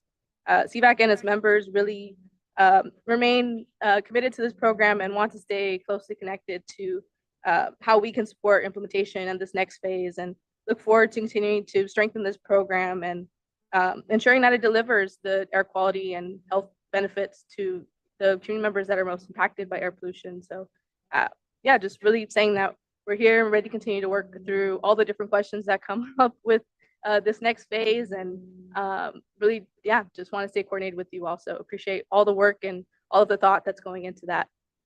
Thank you. Thank you for your comments, Jasmine. Thank you. Bakersfield, do you have any further comments? No further comment. Thank you. Are there any members of the public in Fresno that would like to comment? Seeing none and none online. Okay, this was an information item. Thank you, Stephanie. Lots of information. I love the picture of Supervisor Couch and Samir. It was like Danny DeVito and I'm happy to introduce Mark Montalongo, who serves as Director of Policy and Government Affairs and oversees this program to provide this annual report. Go ahead. Morning, Mark. Good morning. I am not Danny DeVito, but I am Mark Montalongo, Director of Policy and Government Affairs. I appreciate that. Here to present on the 2025 ISR annual report. The district's ISR rule was a first in the nation rule addressing emissions from indirect sources. Indirect sources include development projects that generate new mobile source emissions, such as employee and visitor commuting trips. There you go. And truck fleets and off-road equipment associated with construction activities. This rule has been implemented since 2006, almost 20 years of implementation, with the goal of this rule to mitigate growth in emissions from NOx and PM10 from development projects, both construction related and operational related emission impacts, but the bulk of which are from mobile sources. The rule promotes the use of clean air design features, but if the required reductions are not able to be achieved through these on-site measures, developers are subject to off-site mitigation fees for the remaining amount of emission reductions. For these reasons, obviously on-site measures are preferred over off-site mitigation fees. All off-site mitigation fees collected by the district are used by our grants and incentives program to reduce emissions throughout the valley. This slide contains a summary of our rule applicability. One applicability mechanism is based off of the land use approval process from a public agency along with the project sizes. If the approval process with the public agency is discretionary, the thresholds identified under this slide on the first bullet are what's used to determine if a project is subject to the rule. For example, a development project, 2,000 square feet or more of commercial space, or a warehouse, 25,000 square feet or more, would be subject to ISR. Another applicability mechanism is for large projects. For these, if the project exceeds a certain size threshold, the project is subject to ISR, regardless of the public agency approval process. This applicability mechanism went through a rule amendment process in 2017. There is also a third applicability criteria for transportation and transit related projects. The rule breaks down emissions into two categories: construction emissions and operational emissions, with reduction requirements for each category. For emissions related to construction, which focuses on tailpipe emissions from off-road equipment, the requirements are to reduce NOx and PM10 by 20% and 45% respectively.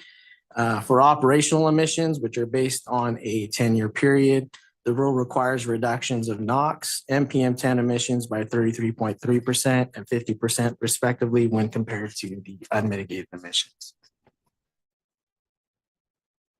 As mentioned, emission reductions through project clean air design elements are key to the ISR program. Through the application process, the district provides a list of air quality improvement measures that developers can implement to reduce emissions from their project site. These air quality improvement measures are continually reviewed to ensure they reflect the latest technologies and practices.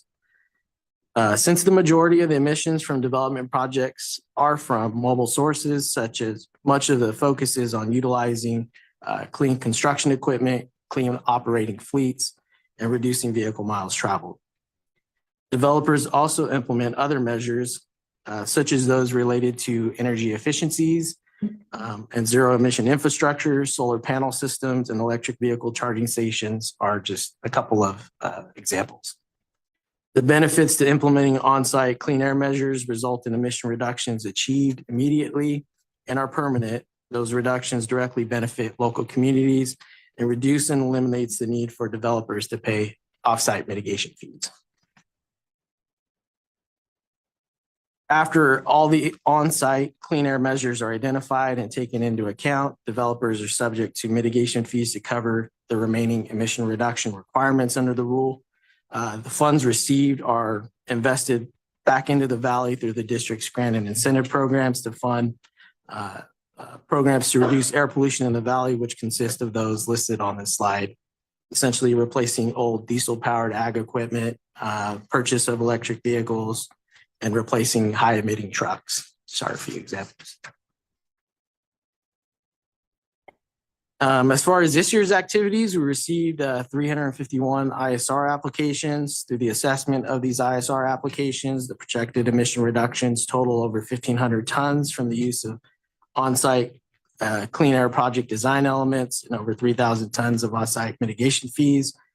During this reporting period, we collected $4.4 million. 3.3 million was collected under ISR, with 1.1 million collected under our voluntary emission reduction agreement program. Since 2006, the district has taken numerous measures to outreach and assist with ISR compliance. Over the years, we've held workshops. We've worked with numerous cities and counties, school districts since the rule was implemented in 2006, and we continue to do so. We maintain a small business assistance line for assisting developers and public agencies on a daily basis, while also requiring Rule 9510 information on our compliance dust control plans and construction notification forms. In addition, through the California Environmental Quality Act work as a commenting agency, we also send out hundreds of letters to agencies in the Valley to inform them of ISR applicability, its requirements, and available resources that we have available. Not just ISR, all district rules and requirements that may be applicable to a project. Since implementation began in 2006, we've achieved over 22,000 tons of emissions that have been reduced via on-site clean air design elements that directly benefit local communities. And off-site mitigation fees, over $189 million has been invested in over 17,000 clean air projects, which has resulted in 21,000 tons of total emission reductions in the Valley. So tremendous success under this program, which we're nearly at 20 years of implementation.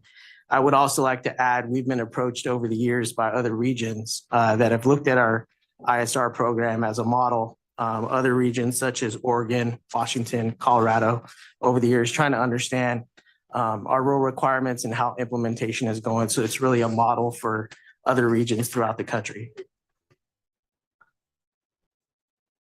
Let's see here.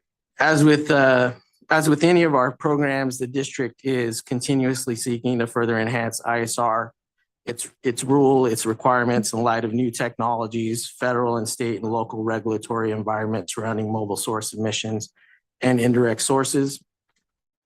Along those lines, South Coast AQMD adopted a warehouse rule, which focuses on mobile source emissions for warehouses greater than 100,000 square feet. The South Coast approach with their rule is similar to our district's ISR rule in that it requires clean air design elements to reduce NOx and particulate emissions, and then a mitigation fee payment as needed to achieve the remaining rule requirements. So they're currently they just started their 4th year of implementation. So their rule's still new, and as they're still going through the mechanics of their rule and getting folks to comply. It differs in a couple of ways, as our ISR rule applies to new construction and operational related emissions from various development types. For example, commercial, warehouses, office, any non-residential space. In the spirit of the ongoing evaluation of Rule 9510 during the 2024 legislative session, Assembly Bill 98 Carrillo and Reyes was signed into law, which prescribes various statewide warehouse design and building standards for any proposed or new expanded warehouse development, such as solar setbacks, buffer requirements, signage, and charging readiness, just to name a few. During this year's legislative session, AB 914 Garcia was introduced, which would have authorized CARB to adopt a statewide ISR rule. However, this bill did not advance and was ultimately ordered to the inactive file in June at the request of the Assembly member, but it could come up this year. It does have the potential to be brought back. As such, the district will monitor any future state legislative efforts to ensure the ISR program is not adversely affected, while also evaluating any potential enhancements and opportunities that may strengthen its implementation. Over the years, the district's had significant success achieving emission reductions under ISR, including reductions achieved through offsite mitigation fees, as described earlier. Since 2008, our collection rate to mitigate emissions has been approximately $9,300 per ton of NOx and $9,011 per ton of PM10, which is still the same rate today.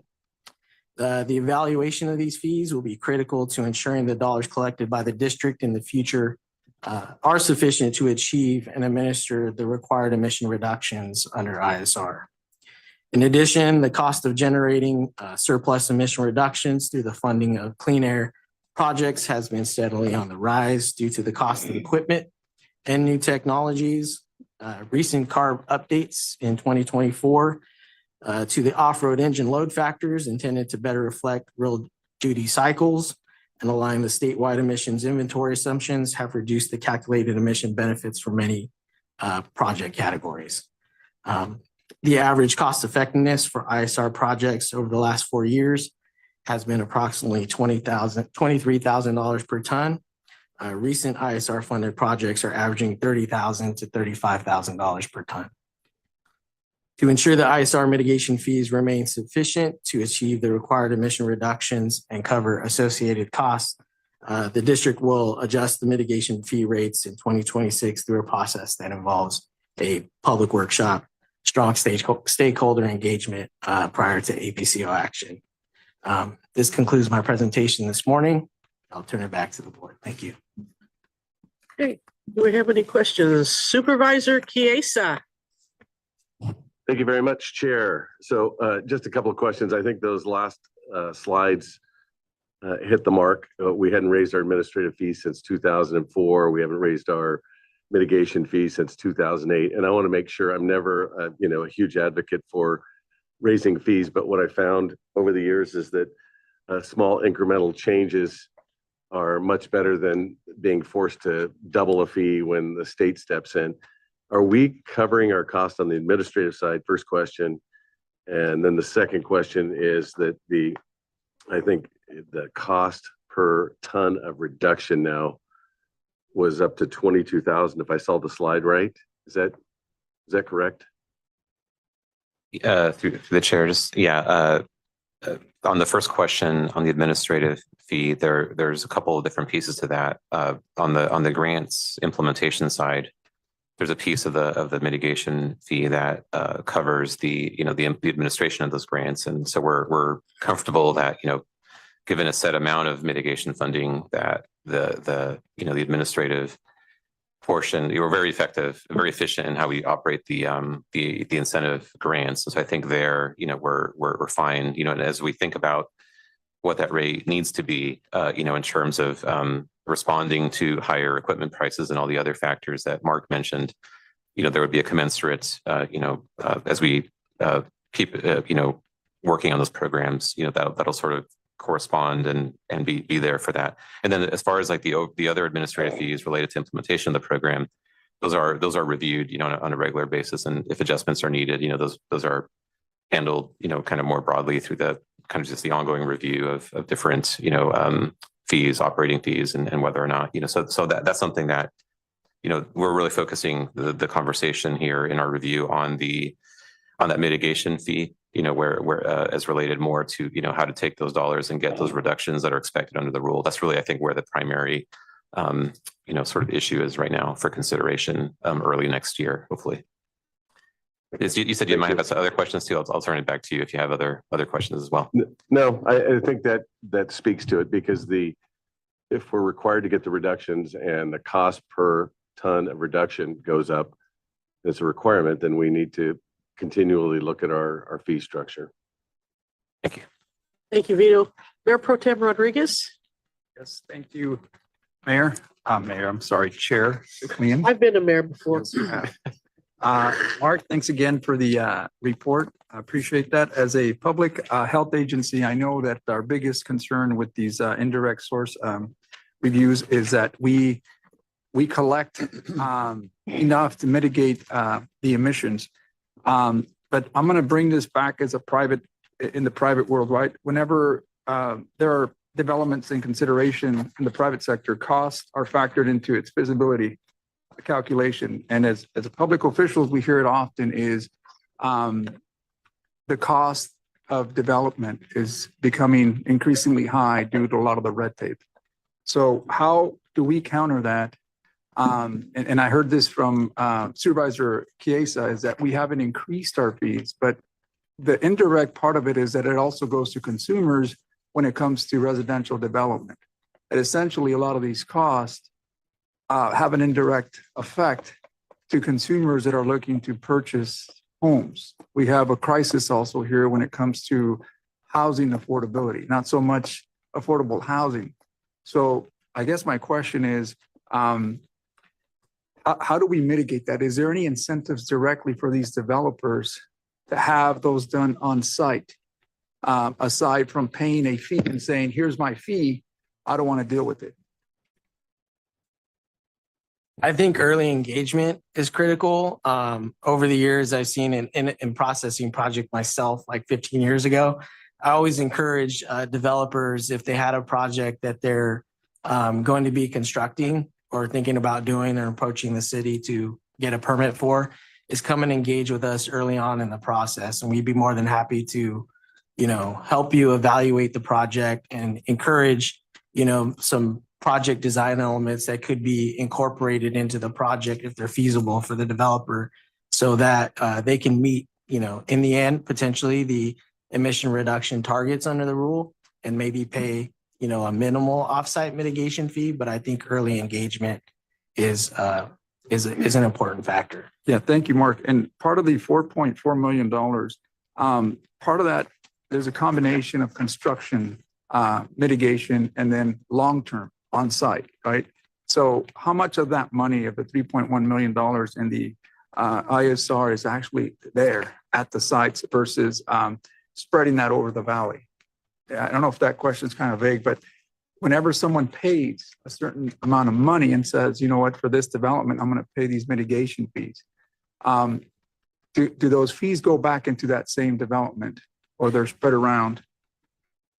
Maybe I can take correct me if I'm wrong, Mark, because it definitely it straddles a couple of issues there. But yeah, the fees are taken and they're fed into our, fortunately, I think, for this whole process, a robust and well well-stocked set of incentive projects that we have, and we prioritize projects as close as possible to to where development is happening. So there is one aspect of this where we definitely look at trying to keep the programs kind of at least on a county and regional basis sort of. Now the issue becomes if you actually have opportunities on site to either have a cleaner construction fleet, maybe by working with your contractor to expect or demand, and maybe there's a higher cost to that, but basically if you can reduce those emissions, relative to the base assumptions, and without getting too technical here, but if you can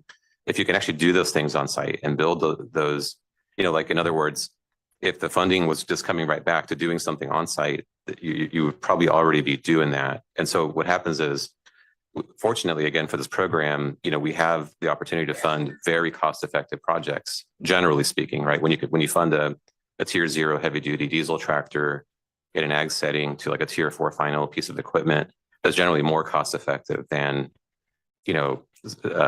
other options that are out there. So, and that's kind of why, like, if you can build the on-site designs, and we keep expanding that list, the more we engage developers, the more we understand, kind of what they're doing, whether it's connecting to, to transportation nodes, or whether it's, like bike infrastructure and things like that, where you can reduce those VMTs essentially, as well as on the construction side. If you can have like cleaner construction equipment, for example, and expect that, right? Even beyond what the state there's already rules, by the way, on that construction fleet at the state level that requires transition. But if you can exceed all that, then you're basically offsetting potentially all of your mitigation fees, and then we take those dollars for whatever's left, because you can't find those opportunities anymore, and we have the opportunities for that, right?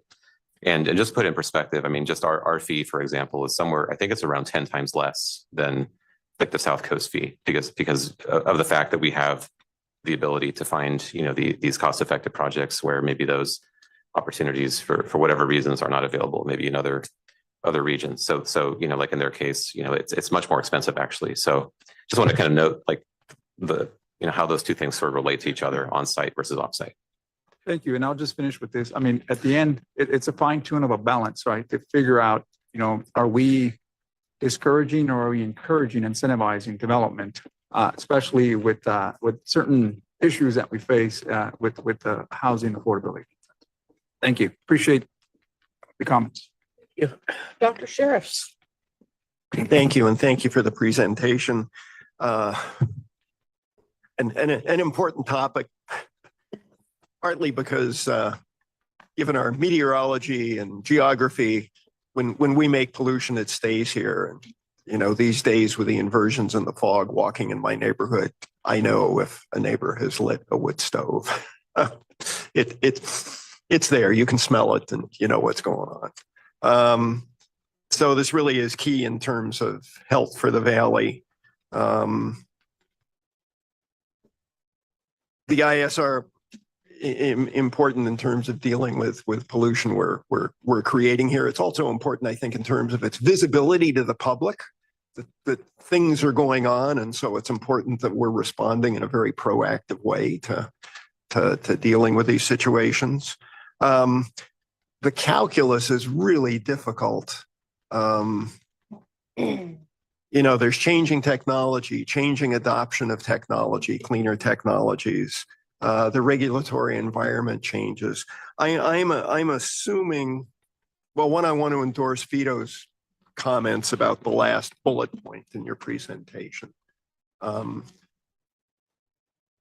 also, I'm assuming part of the expense of mitigation projects, if we don't have more regulatory certainty on a federal mobile source, how do we project out 10 years? What we're having to deal with, to correct for? So just recognizing it's a challenge. It has to be reassessed from time to time and adjusted. Thank you. Dr. Pacheco Warner. Yeah, thank you. I think one of the things that might be helpful is to learn a little bit more about sort of how this ties to our larger obligation to reduce emissions overall. Kind of, this is part of what we've obligated to do to reduce emissions, and also really thinking about the cost effectiveness of doing it this way. And I do think that probably community members would prefer that each site does its own strategies in the community itself, and that is not only probably more costly, but there's not as much opportunity to do bigger things that'll have a wider emission reductions impact than to do it through this fund. So I'm wondering, Samira, or if you guys want to comment on just the broader piece of how it ties to our broader emission reductions obligation, as well as sort of the comparative cost effectiveness of this approach. Yeah, I can speak to that, and then Mark can add if I miss something here. Yeah, it's a great question. So just to remind the board a little bit on the context, when the board originally, went through the process of putting this rule in place, there's just a couple of key kind of facets that I think will help kind of answer at least part of your question. First, the program is specifically designed to address growth or help address growth. Now, growth is addressed through a variety of other mechanisms, and primarily there's land use, which, and one thing I have to add also is that in terms of like answering the questions from developers, for example, about the value of this program, there's a strong nexus to mitigation and quantification of impact and mitigation, and that helps actually support a strong analysis under CEQA as well, which we know is always a tricky process as they're going through that land use process. So this program is very supportive of having a strong case to make of looking at air quality. And so that's just one other facet I want to mention to that. But when the board originally adopted the program, it was really intended at growth. It was intended at helping to chip away. As very uniquely granted to us, authority under the Clean Air Act is very, very unique, is very different for indirect source regulation over everything else that we do. And what I mean by that is that we have this very unique authority. It's separate from the other obligations under the Clean Air Act, whether it's what's called reasonably available control technology. There's a variety of other things that we do as a non-attainment area, to make sure we have different programs in place. And, we lead in many ways across these different things that we do. ISR is like this sort of separate kind of authority intended to help, again, mitigate some of the growth from development. But it's an area where there's two kind of key components to that, which are that our plans could never be disapproved for anything that we do or don't do related to ISR. It's a non-compulsory aspect. The board took this action on as part of basically doing everything we possibly can to try to meet at that time the near ozone standards, and really just looking for every opportunity, turning over every leaf, every stone to try to find these opportunities, with the understanding that it's not a required thing that the board has to do. But we in the spirit of innovation and leadership, we took this on, and for nearly 20 years now, I've been operating this program effectively. The kind of related piece to that is that there isn't really much formal credit provided in this program for a variety of reasons. And what I mean by that, it's really important for the board, to understand this, that under our state implementation plans, the only sort of portion of these collective efforts under ISR that we're able to in some ways get some credit for are how we take some of those mitigation dollars, and then if we spend them in a way where those projects are creditable, because we do all the things that it takes to certify that a tractor was destroyed, that we can potentially get some credit for in our plans. But the actual program as a whole is a non-creditable program. And so as we all have conversations about what do we do, say, in response to the some of the challenges that the state has had with the mobile source measures, whether it was locomotives or advanced clean fleets, there's a variety of measures now where there are some shortfalls, because of the issues that are happening between the federal administration and the state on these different measures. This rule, in no way will backfill any of those issues, in terms of, the Clean Air Act and the plans that this board has to adopt. Now, it is an important measure. It's one that keeps improving. It's one that we'll keep looking at. Are there ways to get credit in future, conversations? So it's not that I just want to be very clear kind of about its role, its specific role, kind of in the context of the plans that your board puts in place. And so, yes, we're providing this report. It's a lot of interesting things to work through in this program, but it's not the silver bullet in addressing the issues that the state will have to continue working with us and stakeholders on. What is next for trucking? What is next for locomotives? What is next for all these other mobile source categories that make up the majority of the air emissions in the San Joaquin Valley? So that's kind of just, I don't know if that really answers fully your question. And then I think the last part was a community level. And so it is a regional program. And what I mean by that is this program's sort of like origin stories and its purpose is it's part of our state implementation plan. It is meant to address the federal standards. It's not meant to be a community level risk reduction program, or there are other processes that are used for that, including CEQA. And we're very active, for example, in providing guidance and training and comments on making sure that new projects are taking a look at the health risk impact of a project. So there's a whole other environment for dealing with community level, but this program is a regional, that's why when mitigation, for example, comes in, if we can do it cost effectively, the goal is to reduce regional emissions and to reduce regional impact of growth. It's not necessarily to deal with, there are other issues that can be addressed through other processes as well. Yeah, and I just think, more of a comment over the next year, I'm looking forward to engaging with you both as what you're thinking, because this is very much in flux. So, really want to think through like, what are the plan Bs and what are other ways, depending on what happens on the legal front and on the bill front on all this, how do we see our stuff evolving too? Vice Chair McCauley. Thank you, Chair. Yeah, just quickly would reiterate the comments around incremental increases being, I think, the best course of action moving forward. But specifically on AB 98, is the sense from staff that purpose of the legislation is to kind of bring other districts up to speed, or are, I guess, legislators looking at our policy and saying it's not robust enough, or do we have a sense of that at all? Yeah, I'm looking at Mark, and I'll say again that if he has anything to add here, because I know he was working on looking at that bill. I think it's a great question, but I think the short answer is no on it was is it specifically in response or directly related to our ISR program. I don't think that's that. I think that there's a growing kind of concern that I think predominantly actually started in Southern California around warehouse build.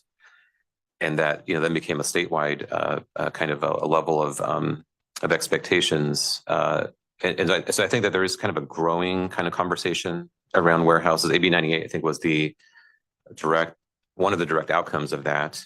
And it does have design build requirements, and actually vary, by the way, a bit between, I think Southern California. There's some little bit of a regional sort of nuances that are going on, but yeah, I don't think it was or is directly related, to the program. But I also think those conversations continue. I know that, and that's something that we'll be watching out for, and we'll let the board know if we see other developments there. I think that, whether it's statewide ISR, as Mark mentioned, or even just further refinement of warehouse requirements and things like, and now they're definitely related. So even though they, like, in terms of impact, to the extent that new warehouses have to meet certain requirements, and to the extent those requirements are on-site design features that we now take into account under that is something that we have to continue studying very closely, because there's a lot of intersect between the two things, right? Even if it didn't come from that. Oh, Mayor Pro Tem. Yes, thank you. And I just wanted to add to that. So with these increments that are being proposed, I'm assuming that our staff does look at the impacts it has financially. Because like I said, I think as a public health agency, we're looking at the overall health of California, but we also have to consider the financial health of California. When we have these fees or increases, obviously it imposes a inability for certain companies and or developments to want to continue if that fee is astronomical and cannot continue to provide what's needed for a community. I look at this in California, companies leave. Again, that red tape issue that I hear a lot. So I'm not just advocating for the health. I'm also making sure that these don't have indirect concerns. We make policies right now with our gas tax, right? We have a $5 billion shortfall. How are we going to make that? The policy of having EV is great, but it also has impacts on the other end. Same here. We may make a policy today, but the direct impact is on your consumer. And then I look at the overall picture, and a fine balance is key. So going back to those increments, is there a study that says this won't have a big impact on the consumer effects of our financial health as well? Yeah, through the chair, I just want to just acknowledge the comment and just say that, we agree that, we definitely want to move forward with any changes over time as laid out and required under our current rule. There's a process in the rule that obligates us to basically make sure that, we go through a public process and that we mitigate. And so I think, but now in doing that, obviously, and this is where I want to just concur and say that we want to do that with care and with very much what you just said in mind, and engage on that topic. I think that the other thing, just to provide a little bit more feedback on the, I would just call it the business environment, regulatory certainty around building a project and making sure that you have defensible CEQA and mitigation in place, reasonable mitigation, and just making sure that you have a local program that's actually effectively doing what its intended goals are. That's also very valuable to developers, right? And just having an understanding of, of the fact that by doing this, you are looking at emissions and that you're provided still a very cost-effective way to mitigate at least a portion of your emissions is something that, I mean, in addition to, I think just the general desire to, reduce costs everywhere and really just, try to operate in as cost-less environment as possible. We all know that, the business environment is one that where regulatory certainty is also a very important factor. Timeliness for that certainty as well, like the speed by which you can move through processes and have that certainty. Time is money, as some say. So I think that there's a lot of other things that go into that conversation around, the business case that we want to take into account, when we have those conversations, it's having a defensible program that accomplishes its intended goals and that, developers can rely upon, especially in the face of all the conversations that are happening statewide around, in comparisons to other regions. And, I think that there's a tremendous business value actually in making sure the program is operating effectively, including, what you just said. So I just want to add a little bit of feedback to that. Thank you. All right. Is there any public comment on this item? Modesto, do you have any public comment on this item? A public comment. Thank you. Bakersfield, do you have any public comment on this item? No public comment in Bakersfield. Thank you. Do we have any members of the public in Fresno that would like to comment? Seeing none and none online. Thank you, Mark. Okay, our next item is an action item, and it is to allocate up to $2 million, I thought it was 2,000, in existing incentive funding for the district's zero emission landscaping equipment program. Todd. Todd needs no Samir. further introduction. No further Todd Dion, introduction. Director of Grants and Incentives here at the Legend at the in his own district. mind. Good morning, Madam Chair, members of the board. I am pleased to be here this morning to seek your board's approval to shift some funding into one of our very successful sort of community level programs here in the district that has seen a substantial increase over the past couple of years. So with that, just by way of a brief background, the district has long been a leader in promoting and developing and demonstrating zero emission landscaping equipment, both on the residential and more recently on the commercial side. If any of you were around back in 2010, you may remember we got an award from the state to test the available equipment at the time. And I will be honest with you, it was sort of the Wild West back then. Zero emission landscaping equipment was really in its infancy. Particularly the residential side sort of moved a little bit faster than the commercial side. And so we learned a tremendous amount from that initial $250,000 award. We tested the available equipment at the time. We learned a lot of valuable information about what worked and what still needed further development.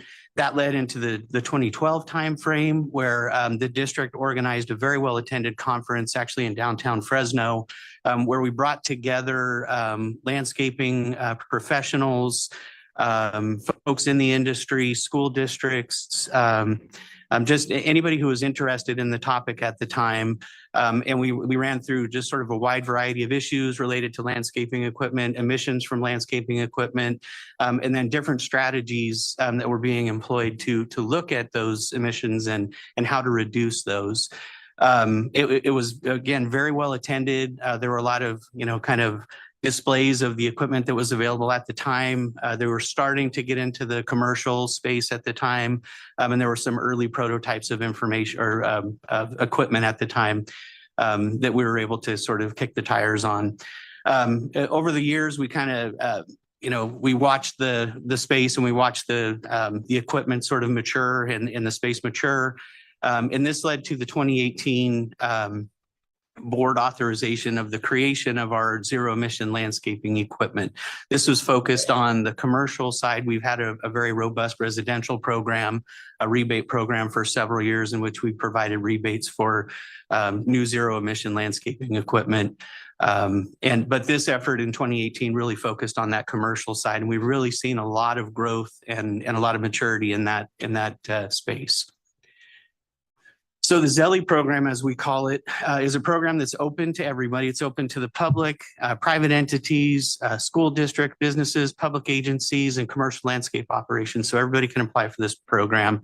It's administered as a voucher program in which folks have to apply and receive approval before they do anything, which is different from our residential program in which it's just a rebate program and folks apply on the back end for their rebates. So this one, you apply up front, you receive approval, and then you go purchase your equipment. As is the case with a majority of our programs, residents are required to scrap their old equipment in this program, and that's verified through receipts from the scrapping and photographs and different things like that. So we verify that that old equipment is taken out of service for good. Through the years, the program has been supported by more than $7 million in sort of federal, state, and local funding. A majority of that coming through a competitive Carl Moyer State Reserve program. We got about $6.1 million in competitive Moyer funding just a couple of years ago. We got actually the lion's share of the state funding that particular year for that Moyer State Reserve. So, and we've since allocated all of that funding to projects. Since 2019, when the program really started kicking off, more than 2,700 vouchers have been issued for that commercial grade zero emission equipment. And just to note, these projects have generated more than 66 tons of emission reductions. And what's different about these emission reductions in this program is that these are really neighborhood level emission reductions. These are by your sensitive receptors, schools, daycare facilities, right down in your neighborhood. So the emission reductions that we're seeing from this program are really impactful to folks in their neighborhoods. So this slide just really kind of shows what's available in the program, and I'm not going to read it all, but it's basically, this shows you the types of equipments that we fund, the maximum amount of funding that you can get per piece of equipment. There's generally a 15% cost share that's required, although that cost share is waived for small businesses and for public agencies. So we want to encourage those two types of entities to apply for the program. And then there's some additional enhancements in AB 617 communities as well. They can get more battery packs and things like that. And those were AB 617 enhancements. So this just shows the types of equipment that we funded to date. Again, I'm not going to go through the entire slide, but you can see it's everything from the smallest string trimmers and hedge trimmers all the way up to, very substantial standing and riding lawn mowers that we have funded through the program. And again, this is just a regional distribution over the years where the money has been spent. This generally sort of follows county population in how the program has been expended. It is first come, first serve. And so the projects are funded as they come in the door. On the right-hand side, you'll see our application queue. Those are currently unfunded projects. Those are projects that we have in-house right now that we simply don't have funding for, which is sort of the crux of this presentation today. And so why continue to invest in this space? And there are several main reasons. Number one, some of the reasons I just talked about community level emission reductions and the importance of getting those cost-effective reductions in those communities. In addition to that, the district's 2022 ozone plan included a commitment to continue evaluating the next generation of innovative control technologies and seek additional emission reduction opportunities. And landscaping equipment was specifically called out in this effort as an area for continued investment, continued research. In addition to that, the state's small off-road engine or SOAR regulation has really placed a de facto ban on the manufacturing and sale of most new gas-powered lawn and garden equipment under 25 horsepower beginning in 2026. That doesn't mean that you can't operate gas-powered equipment. It just means that you can't manufacture it and you can't sell new equipment after that date. And so our program has been critical to support both of those efforts. What we're doing is we're getting folks that kind of see the writing on the wall and they want to jump early and take advantage of the incentives while they're available. That gets us early and extra emission reductions, which is something that's a main tenet of our grant programs. And it really, it's proving the viability of this equipment. It's showcasing that, hey, this can work. And the numbers sort of speak for themselves in terms of the adoption of this technology by landscaping companies and school districts. They have found ways to make it work. It may take a change in how they do things, but they've really been able to adopt this technology and make it work for their duty cycles. So that takes us to our proposed funding reallocation. The district spending plan this year included an initial $2 million for the ZELI program. Based on the success, we've already exhausted that initial allocation. So that was from July until today. We've already gone through that $2 million and allocated that to eligible applications. Like I said, we do have over 1.4 million in existing unfunded applications in the queue today. And as of today, we are currently still accepting applications. We haven't stopped doing that. So the recommendation before you is to shift funding from the Community Air Protection Program, funding that was initially allocated to alternative fuel infrastructure projects. We had a couple of large infrastructure projects where they decided to hold off for this year.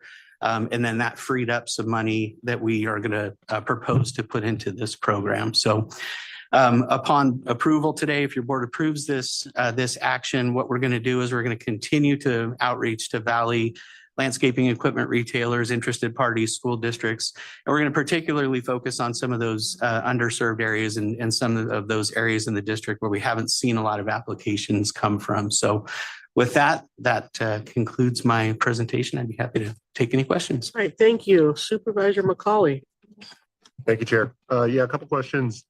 First one is in regards to the waiver for small businesses and public agency. Is that something we've considered extending to like local nonprofits and stuff? I mean, specifically, I'm thinking of a nonprofit up in Oakhurst, and they just go out and do good community work. And helping them convert would be a great thing, I would think. Yeah, I think that's absolutely something we would look at. Okay. Yeah, if you want to connect me with that individual organization. Be happy to. The other question is, actually, I'll kind of back up real quick. One of the first things I did for Supervisor Wheeler was actually write a letter of opposition to the state's SOAR rules. Specifically, we had concerns over the applicability up in the foothills and mountain areas, for those folks that are doing tree work or working on field breaks and those sorts of things. So I'm curious to see, are we seeing those companies adopting electric equipment, chainsaws, those sorts of things? And have we done any like investigation, questioning, research with those folks as to how well that's working for them? Again, specifically, I'm thinking of like tree companies that got to go down and, chop down a bunch of trees and create a field break, those sorts of things. Go ahead. No, I think generally what we've seen are your commercial landscaping, your sort of more traditional neighborhood level landscaping or commercial landscaping. I don't know that we've seen a lot of participation from those sort of, a little bit more robust sort of tree maintenance companies and things like that. There is in the SOAR program, and I'm sure you're well aware, there are exemptions for larger equipment, in multiple categories through the SOAR regulation. But we haven't seen a lot of uptake from those sorts of businesses. It's more your sort of traditional landscaping. It's my understanding, just to add a little bit, and talking to Steel recently, as one of the big players in the commercial space, that they have been continuing to develop technology kind of in that area, but that it's still kind of a work in progress. Like there still isn't like a final. So what we know, there's a concern there, and I think as that becomes more available or is available, and that's something maybe we can take a look at and make sure that any of the local retailers that provide this equipment and service the equipment, to the extent that's becoming part of that, because what you're seeing is basically the existing dealer network for either landscaping equipment or even tractors and other equipment dealers have all now integrated, whether it's Steel or other manufacturers, actually integrated these offerings now through sort of their existing. So I'd be kind of curious to see, like, if the dealers that deal primarily in those areas, are we can reach out and kind of see what technology is and make sure they're aware that the funding is available to the extent that's becoming available. Yeah. Dr. Sheriffs. Thank you. Again, kudos to the district in terms of pivots as appropriate. They're unspent funds, boy, reallocate them and spend them as quickly, but also as wisely as possible. So this is a great example of that. The landscaping equipment program, it's great. It engages the public, engages and supports public agencies. And I like the thought about expanding that to nonprofits. It doesn't just demonstrate, but it advertises the ability of this evolving technology and certain applications to get the job done that needs to get done. And I like the way this targets some of the most vulnerable populations where there are in particular incentives for 617 communities and schools where populations from a health perspective are most at risk from exposure to the internal combustion emissions. I'm just curious. Well, I guess two questions. One has been touched on with the small engine regulation, the relevance of this, because does that not take care of a lot of these problems? Well, the answer is that there are a lot of exceptions that need to be made, just in terms of the available technology for certain applications, but it certainly encourages people to move in that direction. So maybe that answers the question. But I'm curious what equipment on that list is most cost effective in terms of total emission reductions. And I'm wondering what we're expecting for that $2 million. What are the total reductions expected in terms of ozone, but also it's particularly PM 2.5 with internal combustion. Yeah, I'll take the last one real quick, and then if you have the numbers, Todd, share them. But it's also the unburnt gasoline is actually another big part of the emissions. So basically VOCs, in addition to particulate and the NOx, you just smell it if you're around, the older kind of landscaping equipment, just the gasoline, the fumes. I think on the first point, through the chair, just a quick response. I think we're kind of irrespective of the state's rule, the SOAR rule. And I think because I know there's going to be major concerns, by the way. I just want to acknowledge when the transition happens, there are going to be big questions around the status of technology. And I think there'll be a lot of conversations about that next year as that phases in. But I think that what's important to understand, it's a point of sale rule. And so in other words, kind of irrespective of whether this is actually, say, required when you go to buy a new piece of equipment, what's probably going to happen is existing equipment is going to be serviced and in service for a very long time. And as people do need to go buy equipment, maybe it is zero emissions. But what you do with an incentive program, assuming that that program survives, the issues that undoubtedly will come up, what you do with the incentive program is you accelerate the transition even with a rule in place, because I think folks can't keep this equipment around for quite a long time, as you know, with servicing. And so I think there's going to be a huge value in that kind of, even in an environment, where there's a regulation, because it's really just a point of sale rule. It's not actually making anybody change their equipment out. It just, when it finally dies and you need to get a new one, you're probably likely going to go look for a used one if you can, is my guess. If you're not yet comfortable with the new technology. And so you kind of get into that sort of environment at that point, right? So the program will play a key role in continuing to encourage folks, especially if there's a lot of value, reduce fuel costs and other things that we've seen come out of the program. So I don't know if that sort of answers your question. If you have any data on the emission reductions, Todd, feel free to add more to that. Yeah, in terms of cost effectiveness, overall, the program is about $92,000 per ton. And if you look at that and sort of benchmark that against some of the other larger state incentive programs like the Carl Moyer program, the Carl Moyer program has set for zero emission equipment, they've set a cost effectiveness cap at about $500,000 per ton. So this is significantly more cost effective than that limit. In terms of the cost effectiveness of the individual pieces of equipment, it's traditionally the smaller equipment is more cost effective. Obviously, their price is a factor, but your handheld equipment, some of the blowers and sweepers, things like that, those can be $28,000 to $30,000 per ton. And then when you get into some of the large, more expensive ride-on, stand-on lawnmowers, just essentially due to the cost Those are going to be a little bit higher cost effectiveness, but overall, it's about $92,000 per ton of emissions reduced. And a reminder in terms of the health effects, anybody who's operated an internal combustion, a chainsaw or a lawnmower, you're breathing that stuff. And it's very hard to protect the operator. And so this is really important in terms of protecting the operators. Yeah, very helpful. Very good. Supervisor Robinson? Pleased but surprised to see Kings County is number 3 on the participation list. Population of about 160,000. How are you able to achieve market penetration like that in that area? It's really driven from the dealers and actually from the applicants themselves. Obviously, the dealers have a vested interest in the program, but what we've really seen is that the applicants are themselves coming to us. They hear about the program, and we're getting approached. More so than we have done some outreach for the program, but it's really driven by the school districts and the public agencies and those companies that see the value. In addition to maybe some cost savings or some of the things that we talked about, they're seeing those other areas of value in the program. Yeah, and you're right. We have seen some surprises in this data. It's very interesting. Not usually in the company of Fresno and Kern. That might be a good thing. All right. Do we have any public comment on this item? Modesto, do you have any public comment on this item? No public comments in Modesto.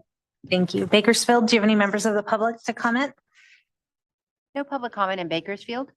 Thank you. Are there any members of the public in Fresno that would like to comment? Seeing none and none online. Okay, this is an action item, so I will. Supervisor Mendez, second by Dr. Sheriffs. Roll call, please. Okay, Mr. Chiesa, Aye. Mr. Couch, Yes. Ms. Escutia Brayton, Aye. Ms. Lewis. Yes. Mr. McCauley, Yes. Mr. Mendez. Yes. Dr. Pacheco Warner, Yes. Mr. Reyna, Yes. Mr. Robinson, Yes. Mr. Rodriguez. Yes. Dr. Sheriffs, Aye. Ms. Schicklien. Aye. Through the chair, motion passed. Thank you, Todd. Appreciate your time. Our next item is number 16. An action item, adopt a resolution authorizing compensation of governing board members. Morgan? Good morning, Madam Chair, members of the board, Morgan Lambert, Deputy Air Pollution Control Officer. Just way of a little bit of background, the California Health and Safety Code establishes the framework for compensation of members of unified air district boards across the state, including your board. Recognizing the fact that that statute and framework had not been updated since 1986, Assembly Member Carrillo recently carried AB 2522 to amend state law to increase the stipend and annual compensation caps that are available to board members serving on air district boards across the state. Today, we are presenting a resolution for your board's consideration to update it's using basically to update the board member compensation in line with the newly authorized limits under state law. The proposed resolution maintains the existing compensation structure that your board has adopted and only updates the amounts and in particular as follows. It changes the stipend for board meetings to $200 per day. It would adjust the monthly stipend for board members for conducting district business to $200 per month. I will say that those are both available for all members that are not the chair. For the chair, it would adjust the monthly stipend to $600 per month in recognition of the additional responsibilities and obligations that the chair has throughout the month in representing the board. And it would also, consistent with state law, adjust the annual compensation cap to $7,200 per board member.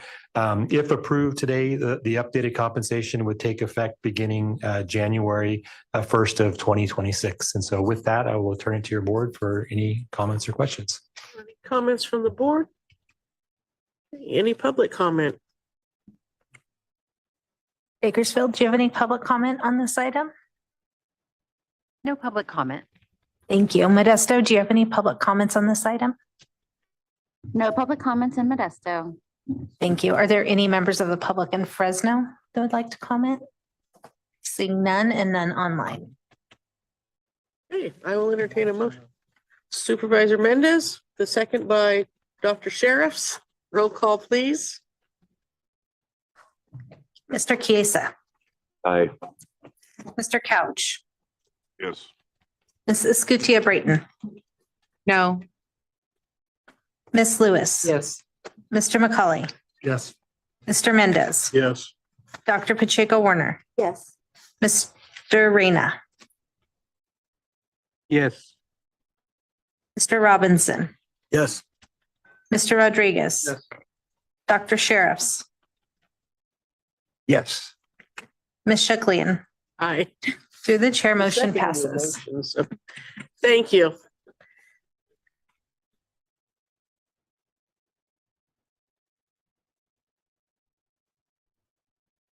Activities. Right, so definitely picking up here in the next calendar year. So as folks want to engage in both in your own government roles, fellow board members, as well as the public, and always happy to engage with any of you individually.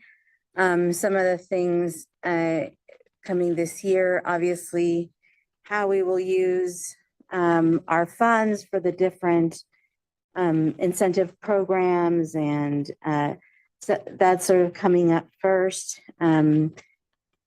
Then after that, we will also be looking at amendments to some of the ongoing rules, given federal action, as well as continuing on the obligations of some of the rulemaking and rulemaking for legislation that has already been passed, such as the around carbon sequestration and the cap and invest program. So those are some of the things that we're looking to do next year. So as always, if you have anything that you'd like to comment on any of those issues, I'm more than happy to meet with any of you. Thank you.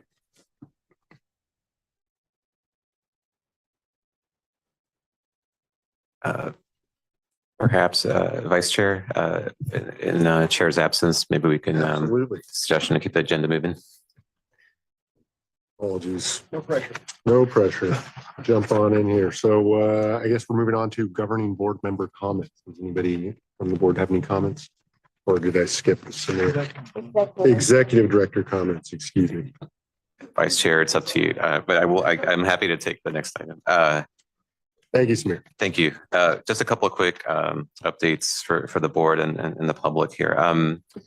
Just wanted to first just express my appreciation for the well-attended board study session. We did cover, a lot of really interesting items at that meeting, and I think helped kind of set the stage, for ongoing conversations on a variety of topics, including the Clean Air Act implementation. We were happy to see the new CARB board chair, Lauren Sanchez, there in attendance, along with Executive Officer Dr. Steve Cliff. And it's just one example of some of the important engagement that happened there. And we look forward to working with the new chair there at CARB on a variety of issues, some of which Dr. Pacheco Warner just covered in the coming year. Also want to just mention that the state budget process is underway now. And so we're definitely very much kind of building the strategy and meeting already with legislative offices and with a variety of stakeholders to make sure that in the budget process, which I think will be a very difficult one given the ongoing deficit situation in California, just ensuring that our air quality priorities are very effectively advocated for in this process. So just as a heads up, and something you'll keep hearing throughout the session, pushing for example, farmer funding to be included in the budget along with other air quality priorities. Just want to also thank Supervisor Couch, who I think is still looking at the small screen. Yes, I see him there. for assisting and basically, being a star on a podcast recently that the Kern Economic Development Corporation put together, kind of in response to the conversations that came out of our study session around talking about the air quality progress that's being made and some of the ongoing work. It was really fun to participate in that with Supervisor Couch just recently here a few weeks ago. And I want to also thank Councilmember Scudia-Brayton and Supervisor Chiesa for both of them participating in a community forum and just doing a really good job in sort of helping articulate their views and responding to some of the questions. So wherever we can work to keep just being available for a variety of stakeholders that we deal with. I know all of you work really hard to be accessible. I just want to express our appreciation for that. We are working with CARB and EPA on a variety of Clean Air Act implementation issues that you'll hear more about in the coming year. Just want to let you know that those activities are very critical because of the implications around not only the public health consequences of making sure that we're implementing these plans, but also all the economic consequences if we can't have approvable plans in place, that there's highway sanctions and other issues that come up. Just want to let you know that that's working. We're working in earnest with both agencies in a very difficult environment right now, just have to say. And then lastly, want to wish you all happy holidays, Merry Christmas, Happy New Year, and the public, everybody who's listening into the meeting on behalf of all of our staff, our team here, just wish you the merriest of holidays here. So just with that, I'll turn it back to you, Chair, board members. Okay, thank you. Any governing board member final comments? Okay. Happy holidays. Thank you, Vito. With that, Madam Council, do we have a need for closed session? Yes, we do have a closed session, a couple items on there, conference with legal counsel regarding existing litigation and public employee performance evaluations. And we need to ask for public comment on both those items. Okay, thank you. Are there any public comments in Bakersfield on the closed session items? No public comment in Bakersfield. Thank you. Modesto, do you have any public comments on this closed session item? No public comments in Modesto. Any public comments in Fresno? Seeing none and none online. Thank you. We will move to closed session. Thank you. We will adjourn to closed session. Thank you.